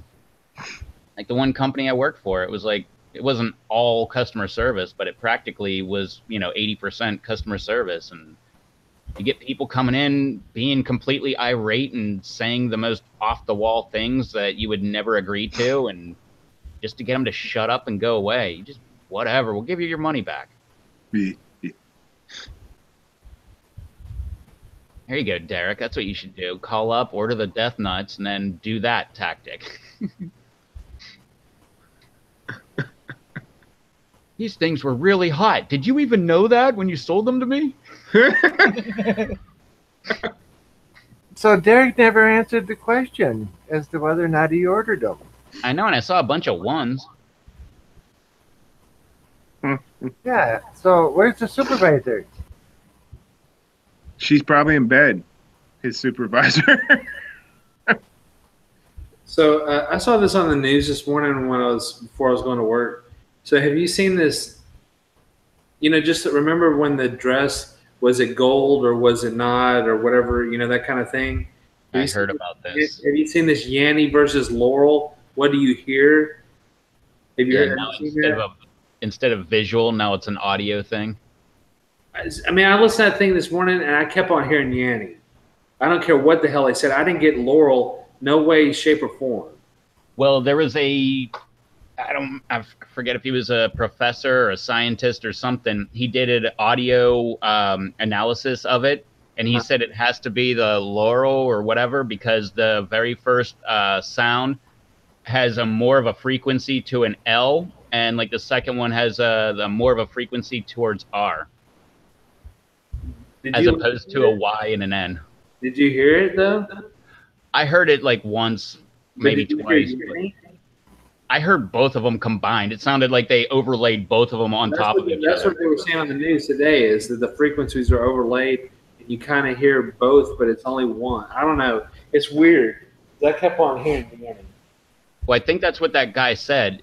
I think he said they were both in there, but the first sound the first sound that is detected according to, one of those things, like when you have music and you got like the stuff, he said the very first frequency that is according to whatever those frequency machines are, not the human ear, because the human ear is just a means towards the brain where the brain actually interprets what you hear.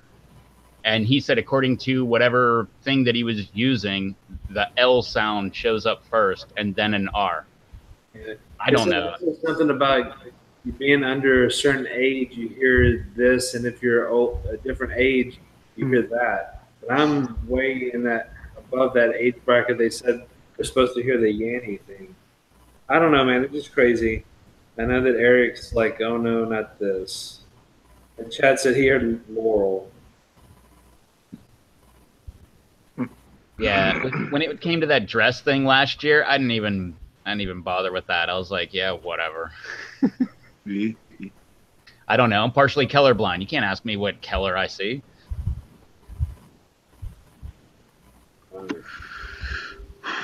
Derek says no, he hasn't. Oh, so tonight? That's a good point. Okay, Derek, you can order them tonight then. Okay. So here's this thing. Okay, listen. Let me see if I can. crank it up or whatever. Laurel. It's the audio clip everyone's talking I swear to about. God, I hear Yanny. I am not hearing Laurel. I hear I Laurel. heard Laurel. Crap, and it's got something wrong with my hearing. No, it's all about your ears are, they're like a tool to get the information to your brain. Your brain interprets it however your brain does. No, And everybody's different. no. Well, I'm hearing Yanny. I mean, that's like people freaking out about That's a that good or dress bad last thing. year. I don't know if that's a good or bad thing. No, and I didn't. There's no way in hell I thought that dress was gold. I have no idea what you guys are talking about, so okay. Best wants you to do it again, please, Charles. All right, let's see. Well, also remember, there's going to be an interpretation through the audio too. Yeah. Laurel. It's the audio clip everyone's. Laurel. Laurel. No. Yeah, but now we have an extra. You should go look it up yourself, Russ. Yeah. Now we have an extra added effect. Now it's the speaker, your headphones or speakers, and then you've got your ears, then you got your brain. But if you hear it in person, then maybe you would, I don't know, hear it one way or the other. What is it? A YouTube video? There's a YouTube video on it, just to show the clip about the debate. I don't know where the original went, but I heard, I don't know, I kept on hearing Yanny. Russ heard Jan Laurel. Or Yan Laurel. It was just regular Laurel to me. Yeah, I tried never to get involved with those things. It's probably doing something to our brains, and everybody thinks it's really cool. And There's not much brain left, so what to do? oh. Now, Well, I'm getting off here, fellas. I'm about 40 minutes past what I told Rev. Alrighty.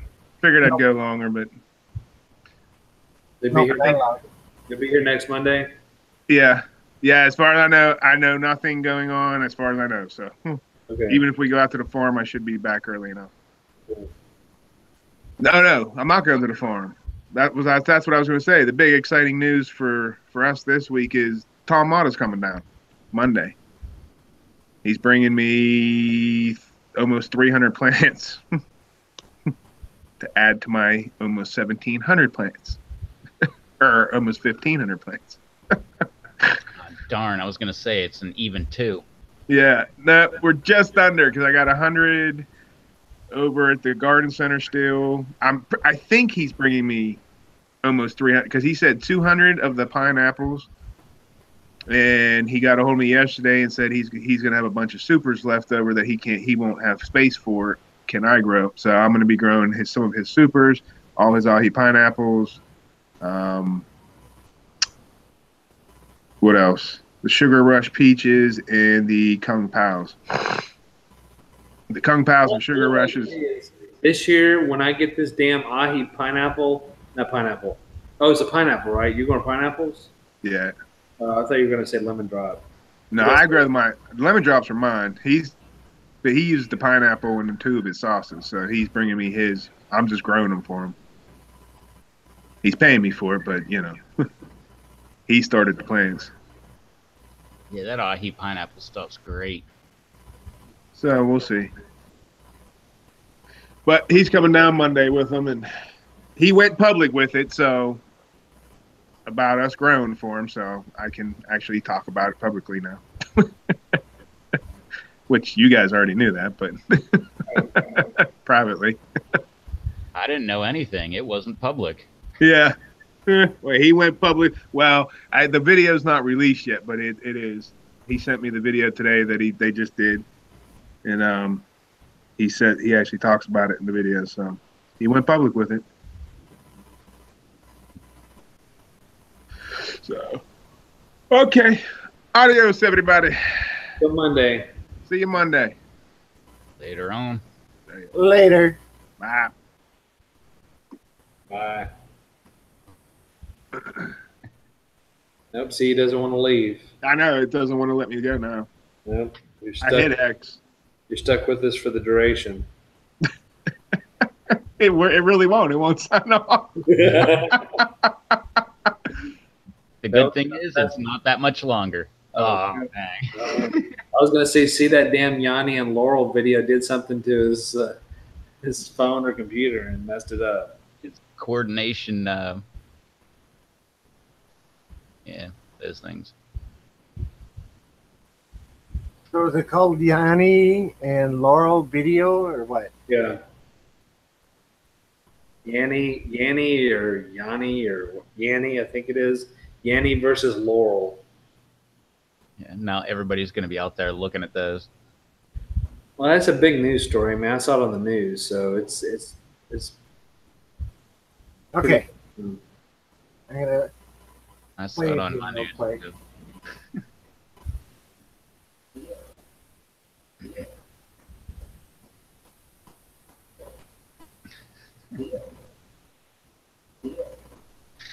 For 2 days now, everybody's going to be clicking that button, listening to that over and over and over again. The first time I thought this, but now I think this. Wait, let me listen to it again. No, I'm back to my first guess. Yeah, it just kept repeating Laurel over and over and over and over again. That was it.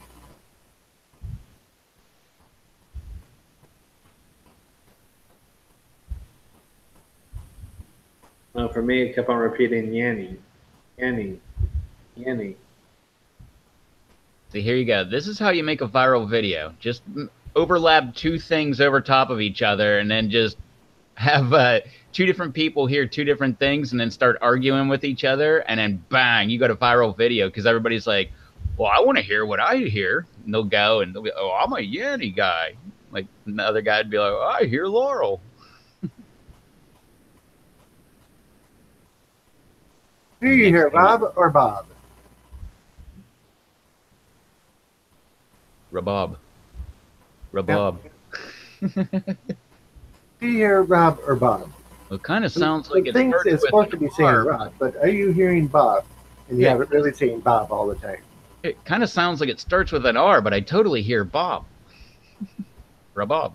Rabob. Rip off. Yeah, see, make that into a YouTube video, hype it up a little bit, and you got yourself a viral video. You're welcome. Oh, and put controversial something in the title.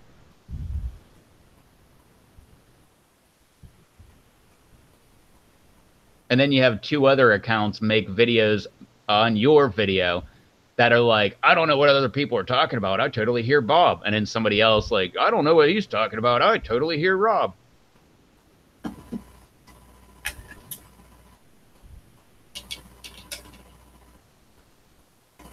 Good. Next thing you know, viral video. Well, the one I played only had 31,000 views on it, so. Yeah. That's the one you'd played. I don't know who actually came up with it. A high school kid. There you go. That's all we needed to know.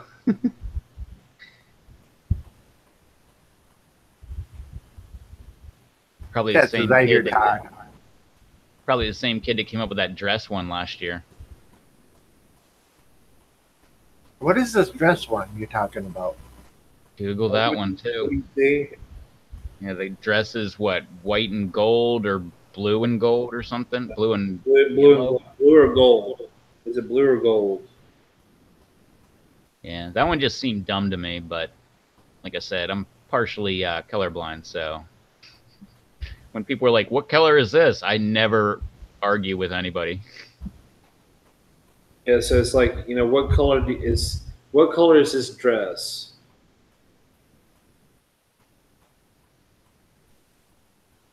And if you go on YouTube, it's like like 22 million views. Yeah, it was big last year. I remember I hopped on Twitter last year, and it was like every fifth person was talking about it. And then there were people arguing back and forth.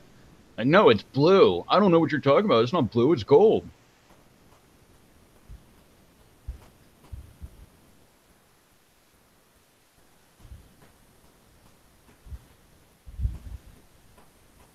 Yeah, to me it's gold.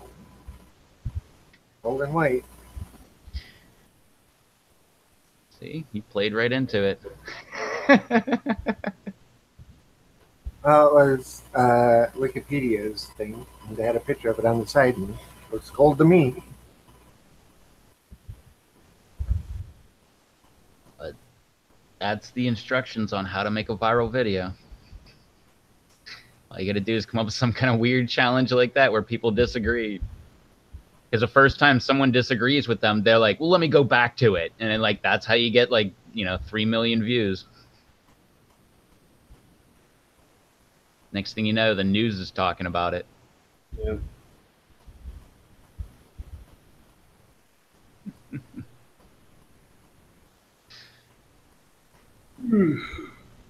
Meanwhile, I'm trying to get a video with, look at this guy cutting down a tree.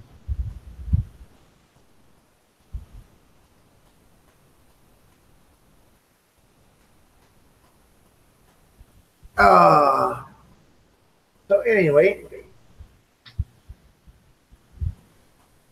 Josh, aka Nuff, can power eat and handle the heat too.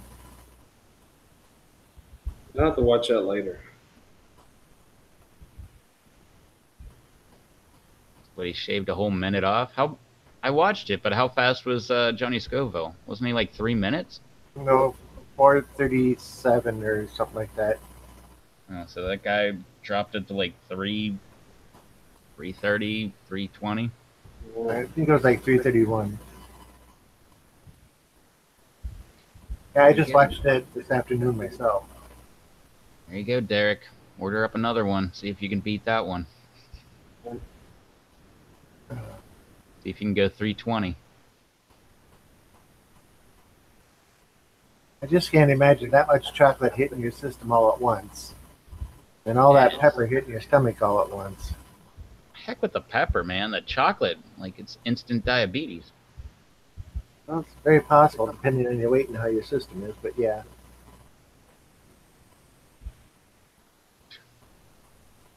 If they can handle the heat, yeah. But the Kimberlin bar, wasn't that the one with the scorpion-infused caramel? Right. Well, the Kimberlin. That stuff like sticks to your mouth and teeth and all that stuff. But I guess it wouldn't be about trying to get it all down. It's just trying to eat as much as you can, get more in there, eat as much as you can, get more in there, and clear your mouth at the end. Most of the speed eaters don't really even chew their food. If you watch them, they take all these small bites that they can just take and swallow one at a time as they're biting it off.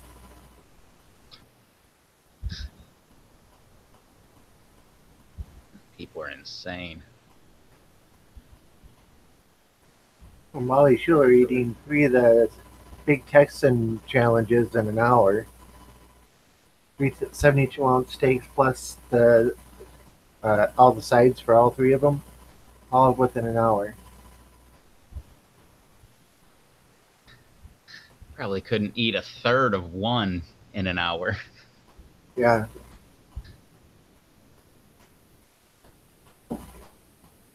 But I'm like one of the world's slowest eaters. I think my Molly friend Schuler is unhuman or inhuman. as you beat probably. He's got to be one of the slowest eaters. I mean, he counts everything, how many times. He's got to chew it, whatever the required amount of time is. So, I mean, we can go and hell eat most of our meal and he'd be on a salad. I mean, he just chews so slow. Of course, he's skinny as hell, and I'm a big fat ass. So there's a big difference there too. You chew your food more and do those type of things. Well, Gage says, oops, sorry. That's all right. That is gross. She looks like an anaconda when she eats. Surprised she doesn't choke. That's actually an interesting thing because she chokes very often. And to stop from choking, she shoves more food down. When she's having an issue swallowing something, you'll see her shove food, larger pieces, in with her fingers further to clear her throat out so she stops choking. Matt Stoney says when he eats, most of the time he's holding his breath because he chokes quite often. And Furious Pete had said that too. If I start choking, I just shove more food down to clear it out. I can't do that.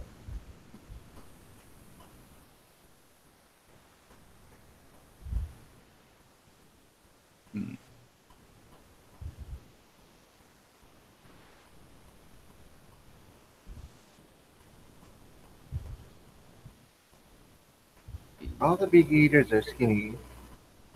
Well, Randy Santel, when he goes on his tours, he leaves at like, what did he say, about 180, 200 pounds. And by the time he gets back, he's usually 260, 280, sometimes pushing 300 by the time he gets done with one of his tours.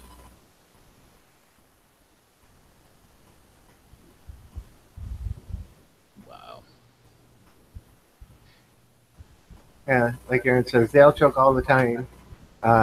They get used to it and just learn how to work around it. Yeah, usually by pushing more food down.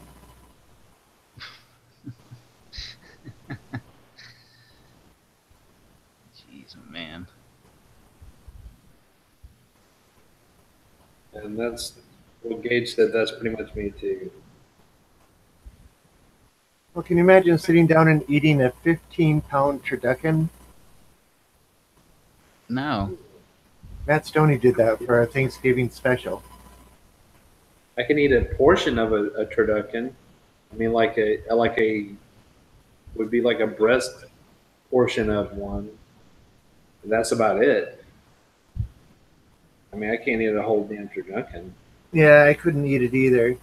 And Charles says, Randy is great. Have you seen Raina? Raina is crazy. Yes, I have. That was Chad, by the way, not Charles. I thought I said Chad. It's all good. You see, you thought you did. Was it Chad or was it Charles? Charles. Charles. Chad. Chad. Chad. And there's no way I could eat 15 pounds of anything. That's like way over 10% of my body weight. Oh, you look at like Dwayne the Rock Johnson. When he's in his training, he does these training regiments and he eats like 5 meals a day, over 10,000 calories. And Matt Stoney has reproduced it and sat down and ate all of it in under an hour. Yeah, Raina will do 2 challenges in a day. Yep. Actually, she doesn't. She has stated several times, Gage, that she keeps everything down. Most of the competitive eaters do. But if you watch Raina from 6 months ago to now, all of her food challenges are catching up with her. She's starting to gain weight again.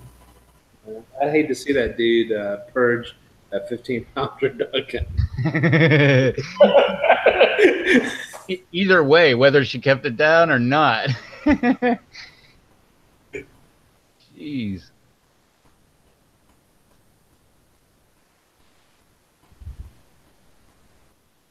Darren Eats is coming up, but the only problem with being in Major League Eating is you can't go around to do all these little challenges at all the different stores and stuff and make videos about it. They have rules against that. Rena was talking about that the other day. That's why she doesn't join Major League Eating. That's why she's not doing the hot dog eating competition this year. But if you just wanted notoriety, you could always just make up your own competition, record it, and pop it up online. I do that all the time. I don't record it online. Every time I eat here, I call it Major League Eating. That's funny. I call mine MLE, but it's minor league eating. Yeah.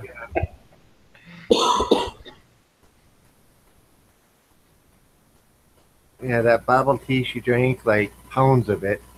That was like a gallon of it. Or no, it was over a gallon. What the hell's bubble? Huh? And somebody had to look up. Bubble tea. Yeah, look up Raina is crazy. Raina. Yeah, I wonder what this bubble tea is. Well, what's bubble tea? Yeah, It's a great big tea, with a and like bobblehead on when top of it. a great big tea that's a milk tea, and it has gelatin stuff added into it. So it's gelatin pieces that you suck through a really big straw and a really big tea. Oh, that. Oh, yeah, yeah, yeah. I've had that. Yeah, the tea houses and stuff. Yeah. Oh, bubble tea or bottle?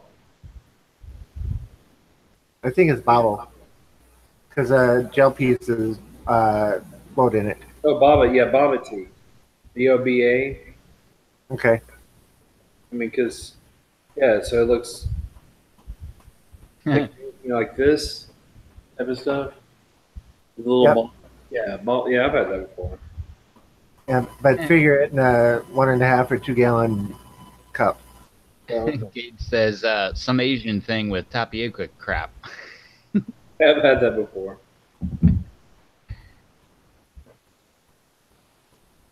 So I was wondering what the hell bubble tea was. Yeah. Dad says he wants a 20 soft tacos in 30 minutes to win a t-shirt. I could never do that. I could maybe get through 5 tacos. I've I eaten don't 5 under, tacos in probably like 5 or not 5, probably 8 to 10 minutes. But I mean, I don't think I could go like another bite beyond that. That was when I went to Disney World and we walked around Disney World all day long. I didn't eat anything all day. We got out and I was like really, really hungry. And it was Taco Bell, so I didn't feel good after I was done. And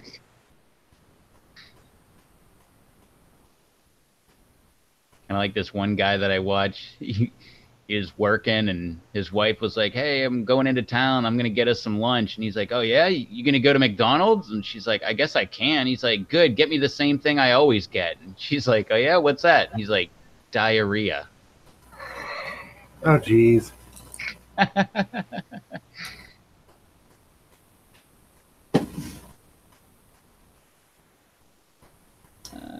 Dude, I hate feeling overfull. That has to be miserable all the time.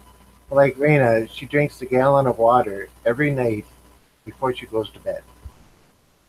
I don't know. I think cap cramps would be worse than being overfull, feeling overfull.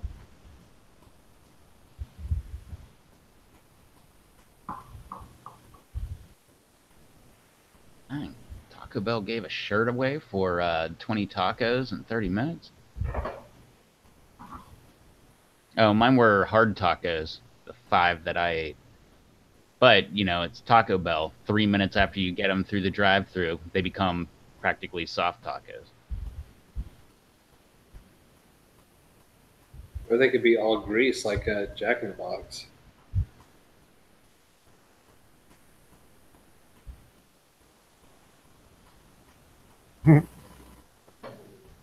It was 1990.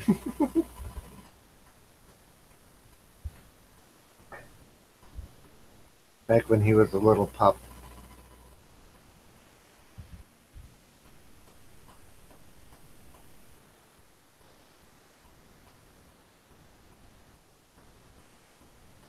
I don't know. I don't know nothing. As long as you admit that that's the first thing, is Yep. to admit it. Uh-oh, Batman's in the house. He's gonna come after you guys. What's up, Batman? Says, hey, dudes, did you guys eat the bat chip? Yep.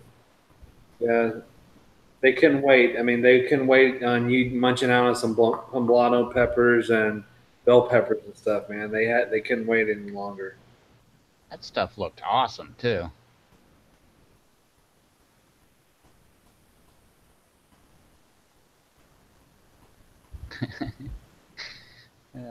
Chad said I was skinny then and single. most of those food places make you feel like crap after eating there, or at least make you crap after eating there. Yeah, I kind of quit going to any fast food restaurant. I don't want to, Dave.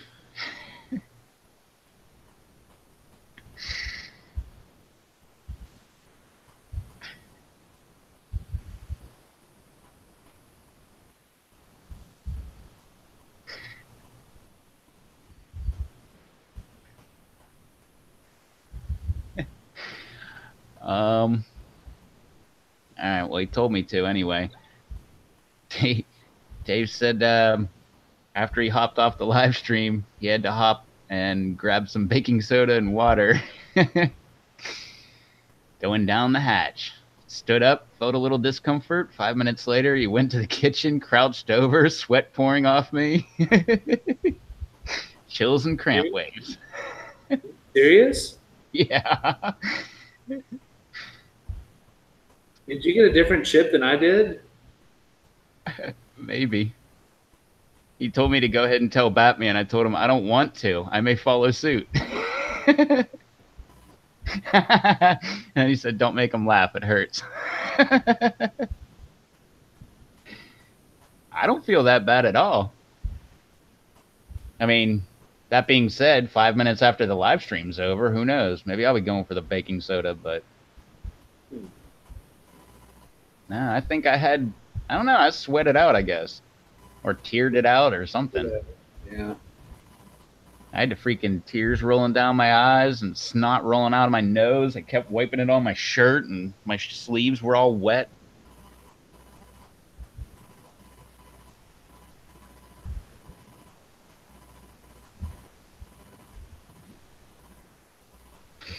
Yep, that's true, Batman.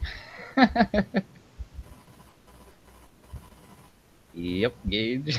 I don't know, maybe waiting extra time made it worse.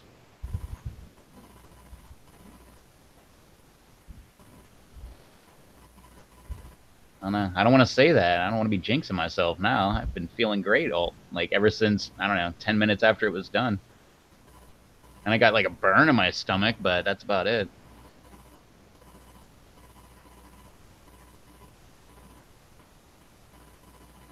But the lime was good on them. That made them great.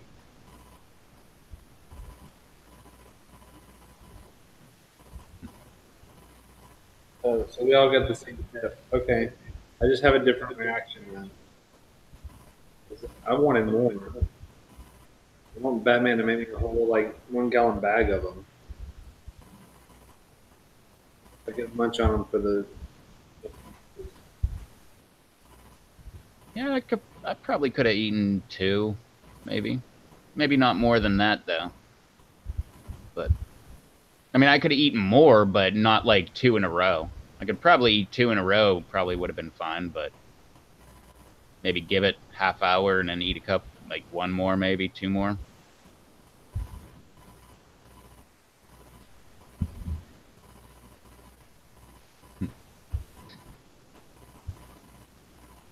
I don't know. Maybe time made them better. I don't know. Age. Just like aged cheddar. Yeah, like a fine wine. Aged wine. Mine was really coated, too. I mean, mine looked like a Dorito chip. You know how a Dorito looks like a tortilla chip, but it's like yellow because it's so coated? That's what mine looked like. All I know is that was a good chip. Oh no, you're so wrong. I'm nowhere near Pepper Wolf.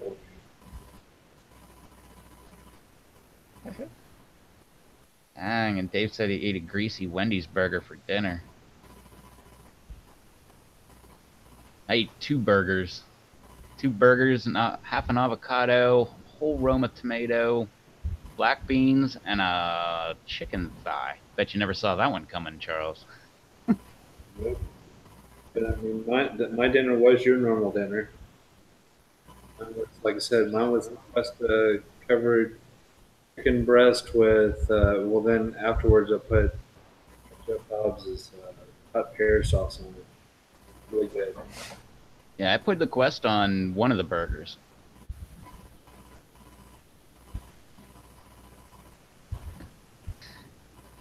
Jed says it's because he broke his chip.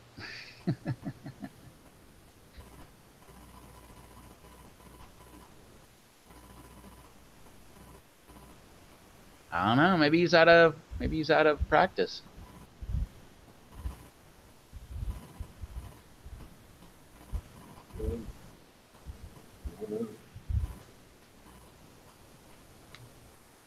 I don't know. Send one of those chips to Rob, Batman. No. We'll see. They're We'll see. really good. Yeah, they were good. I mean, you ate Reaper coated peanuts. And suffered for it. I think you'll be all right with the chip. I don't know. It made Rev's eyes tear up. So what? That means it's hot.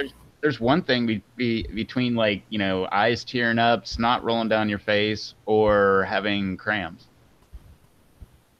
But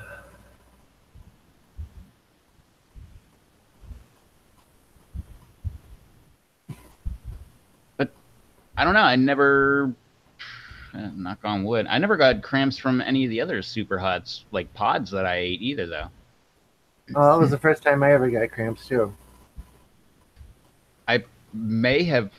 I will definitely admit I probably would have got it from the Brazilian brain strain, but I ended up throwing that up, so. I don't know. Maybe that was my body's way of saying you're going to get the cramps, so get this out of here. I don't know. Evacuate. But, I mean, it was within,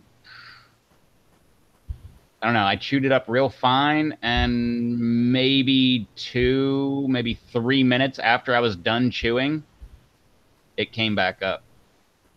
So it wasn't very long. And Well, that one, what's same thing. My eyes were just pouring with tears. My nose was just rolling with sweat. You guys ever hear of the Pucker Butt Pepper Company's Smoking Ed's Reaper Eating Challenge in New York? It is a competition to see who can eat the most Reapers in 60 seconds. Didn't Johnny Scoville go to the last one just not too long ago? Yeah, he didn't make it. He didn't. Yeah, he did the challenge. He didn't break the record or nothing. He wasn't even. I think he was like third or something, wasn't he? Something like that.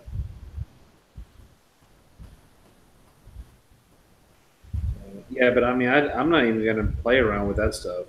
That's not what I do. I mean, I don't do that. I'm not even gonna attempt to eat more than one Reaper at a time.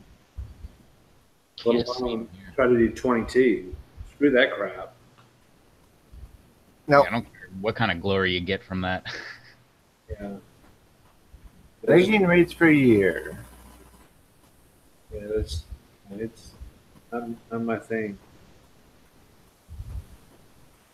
Like when the LA Beast went and did the ghost peppers, most eaten in 60 seconds, and then wasn't it the Reaper he did right after that? Like a couple hours after? Yeah. Because I mean, for me, I mean, I have no, you know, I don't want to say that I'm this or that, and I don't want any glory from eating all this stuff. I don't. I just try it out. Like I said, for me, I just don't see the fun in being just totally tortured from eating a whole pod or so, or whatever, just to say I ate a whole pod. That's just not my thing. I mean, I know what it tastes like after a quarter pod, so that's all I want to go for. See how it tastes. It's gonna something that's gonna put me down and make me feel like crap. There's no fun in it. Not fun. It's not enjoyable.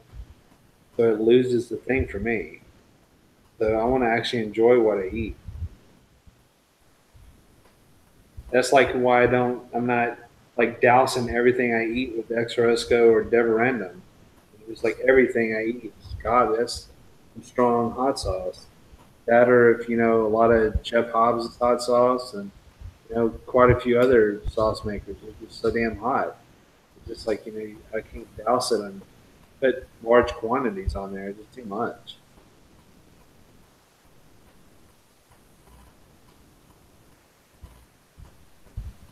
Have any of you other guys seen that movie Black Panther? I've Yeah. seen it hyped up a lot, but I haven't watched it. Yeah. I mean, they're gonna hype up every movie, especially any of the new series from DC, Marvel, any of that stuff. They hype up that so much. Well, I heard it hyped up from people that don't hype up any of those movies. And they were like, "Oh, it's a really good movie. Like, you should go check it out." Like, he never, like, the person or people that I was listening to, they were all saying that. And they never said that about like any of the latest X-Men or anything like that. They probably got paid off. Possible. I don't think so. They'd normally be the first person to say it sucked if it did, but I didn't watch it. I I haven't. didn't even know it was out until like people were saying it's a great movie. Like I said, I usually go catch all those movies, but I didn't get that one. But yeah, Aaron, that sounds like a plan to me. I'll see it if it ever comes on Netflix or Amazon or something like that.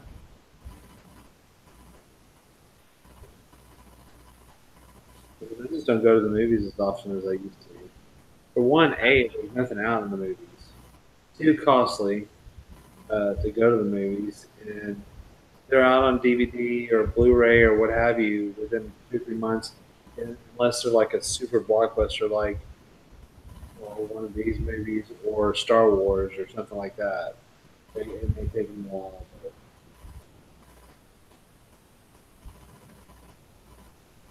actually, who the hell? Oh, Denny's. Denny's has a Han Solo burger. Somebody posted on PLC today that has Saw that. ghost pepper sauce. Yeah, it looks good. Yeah.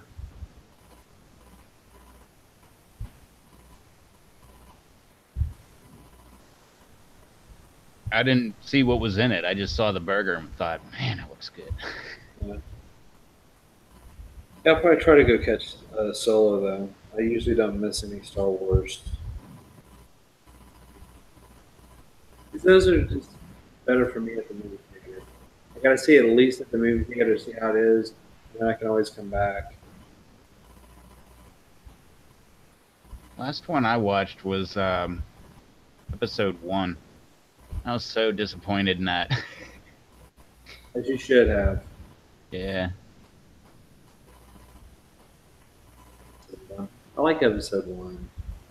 Like episode 7 is the one that I wasn't fond of. I watched it and I can't tell you more than like 3 minutes worth of that entire movie. 7? The Force Yeah. Awakens? Yeah. The Force Awakens didn't do anything for me. The Force Awakens. I liked it because it was continuation of the story, but that was it. But like I said, I can't tell you much about the whole plot or I anything. like Rogue One better than I did like in Force Awakens. I've heard a lot of people. I haven't seen that, but I've heard a lot of people say that was a really, really good one. Yes.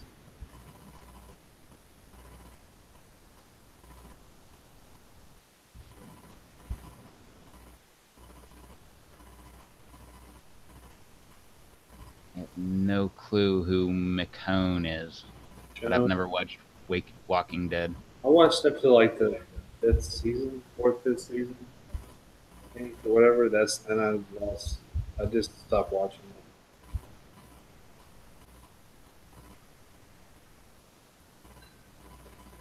it. Russ, I don't read. Except the chat. So that's for me. Well, yeah, except for the chat.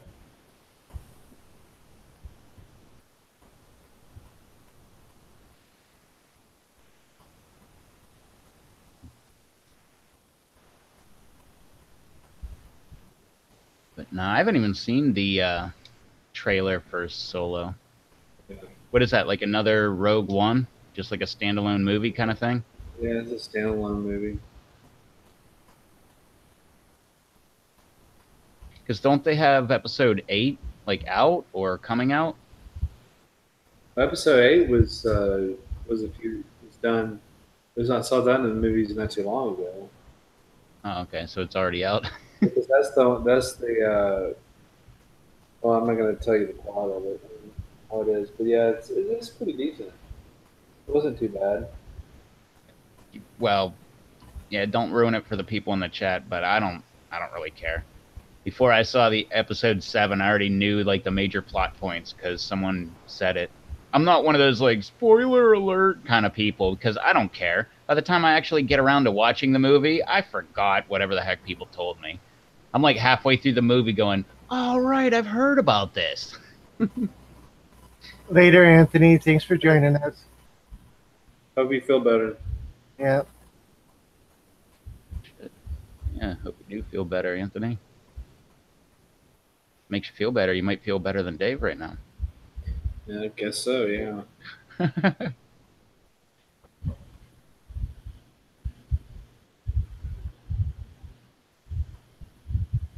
That sounds like a pretty cool movie then.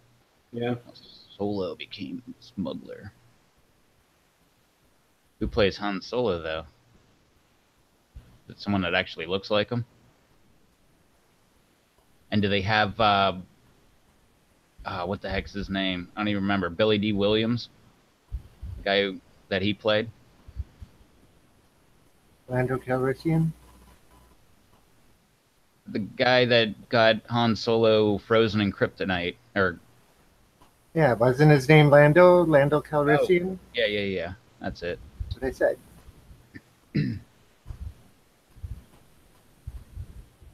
So for us and Gage, we're talking about the Walking Dead comic books and stuff. Yeah, I think that's what they're talking about. All I know is that for me, the TV show, when I was watching it, that Carl didn't die fast enough. That's all I got to say about that. I haven't watched anything further than season 4 or 5 or whatever the hell it was, but Carl couldn't have died fast enough. He finally died apparently this season, but he should have died a long, long time ago. Good. Take that, Carl. Which movie was that? That's Walking Dead. Oh, yeah, I knew that.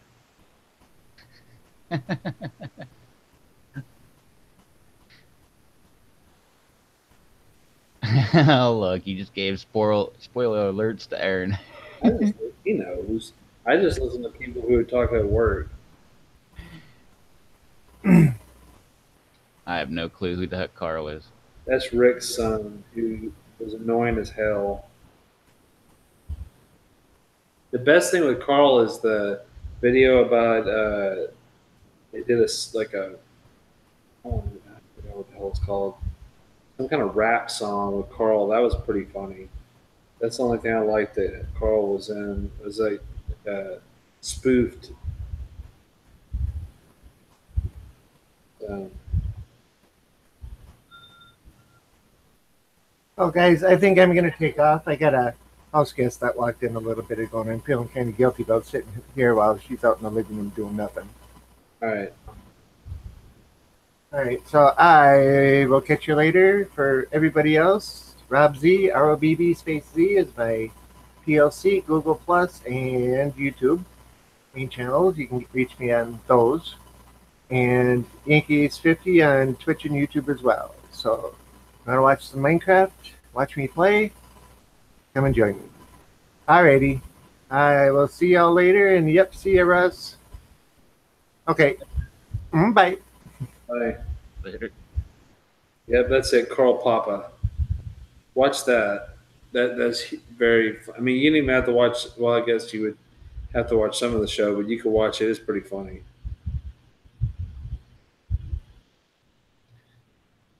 Later, Chad. Later, Chad. We're not too far behind you. I still got to go to work tomorrow too.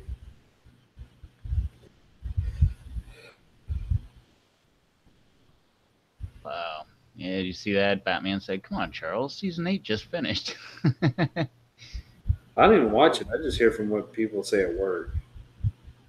I mean, it's Jesus. It's all over the damn thing on the internet. Don't tell me that you don't look at everything like it pops up. People know this stuff. Everybody knows that he should have died way, way, way, way, way back when. Because he is annoying as hell.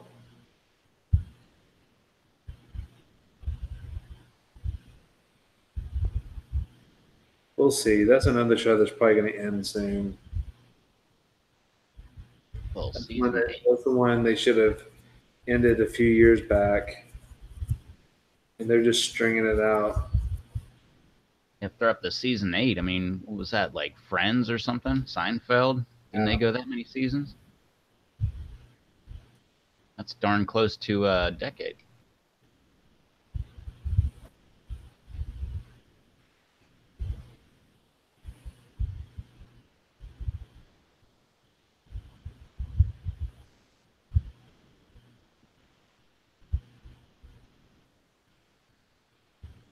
I haven't seen that.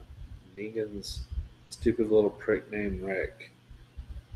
I'll have to check it out though. Thanks.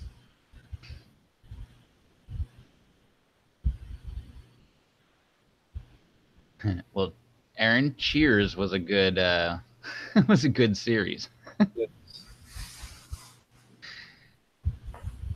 It goes along with what Charles was saying. Stuff from the '80s is awesome. Usually, Didn't that end like '92 or something like that? something like that. Yeah, I think they made it into the '90s, but not too far.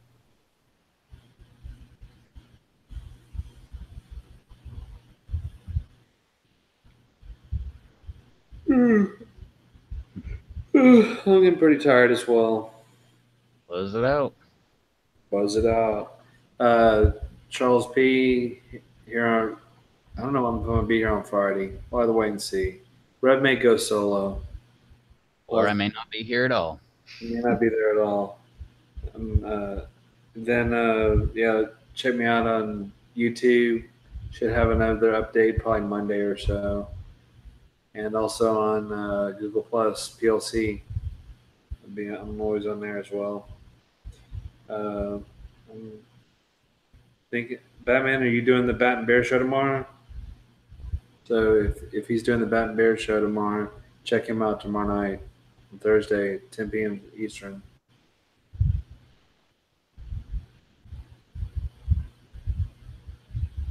And that's pretty much about it. Batman says I'll join Friday. If I'm on Friday, then yeah, it's on. I just don't know. I don't know. I haven't made up my mind about Friday yet. So, but Batman is on tomorrow at 10 o'clock Eastern. So, and Bloomberg too. All right. Well, if I go live, man, I'll hit you guys up. But just haven't made up my mind yet. So, but anyway, that was it, man. Another live stream gone by. It's fun though. With the bat out of hell chip. Yeah, really put a number on Dave. He's already resorted to baking soda and water. Can't believe that. I don't either. That chip wasn't that hot. It was pretty hot, but I mean, it wasn't like gut bomb hot. Yeah. Nice. Who's that? Adam and Amy. Amy. Yeah. So Adam and Amy tomorrow on the Pat and Bear show. Oh, look at that. I just touched my eye with the chip finger. Nice. More Had to be done. cheers. Man. Anyway, yeah, thanks for hanging out, Russ, Batman, everybody else, Blumberg, Aaron. Anybody else that I can barely read with my chip fingered touched eye. Anyway, yeah, we were here, we were live, it was fun. You guys had a lot of fun. Dave's in pain, so Batman's job is done. Good job, Batman. So keep an eye out for notification on Friday if I'm going live, and you'll find out then. And I'm willing to bet I will know about 10 minutes before you do. So Anyway, we'll catch you, if not on Friday, we'll catch you tomorrow on the Bat and Bear Show, 10 o'clock p.m. Eastern. And yeah, if not Friday, we'll catch you on Monday when Dave said he'll be back, and I'm sure he'll detail his experience after the live stream. Awesome. So, all right, we'll catch y'all later. Later.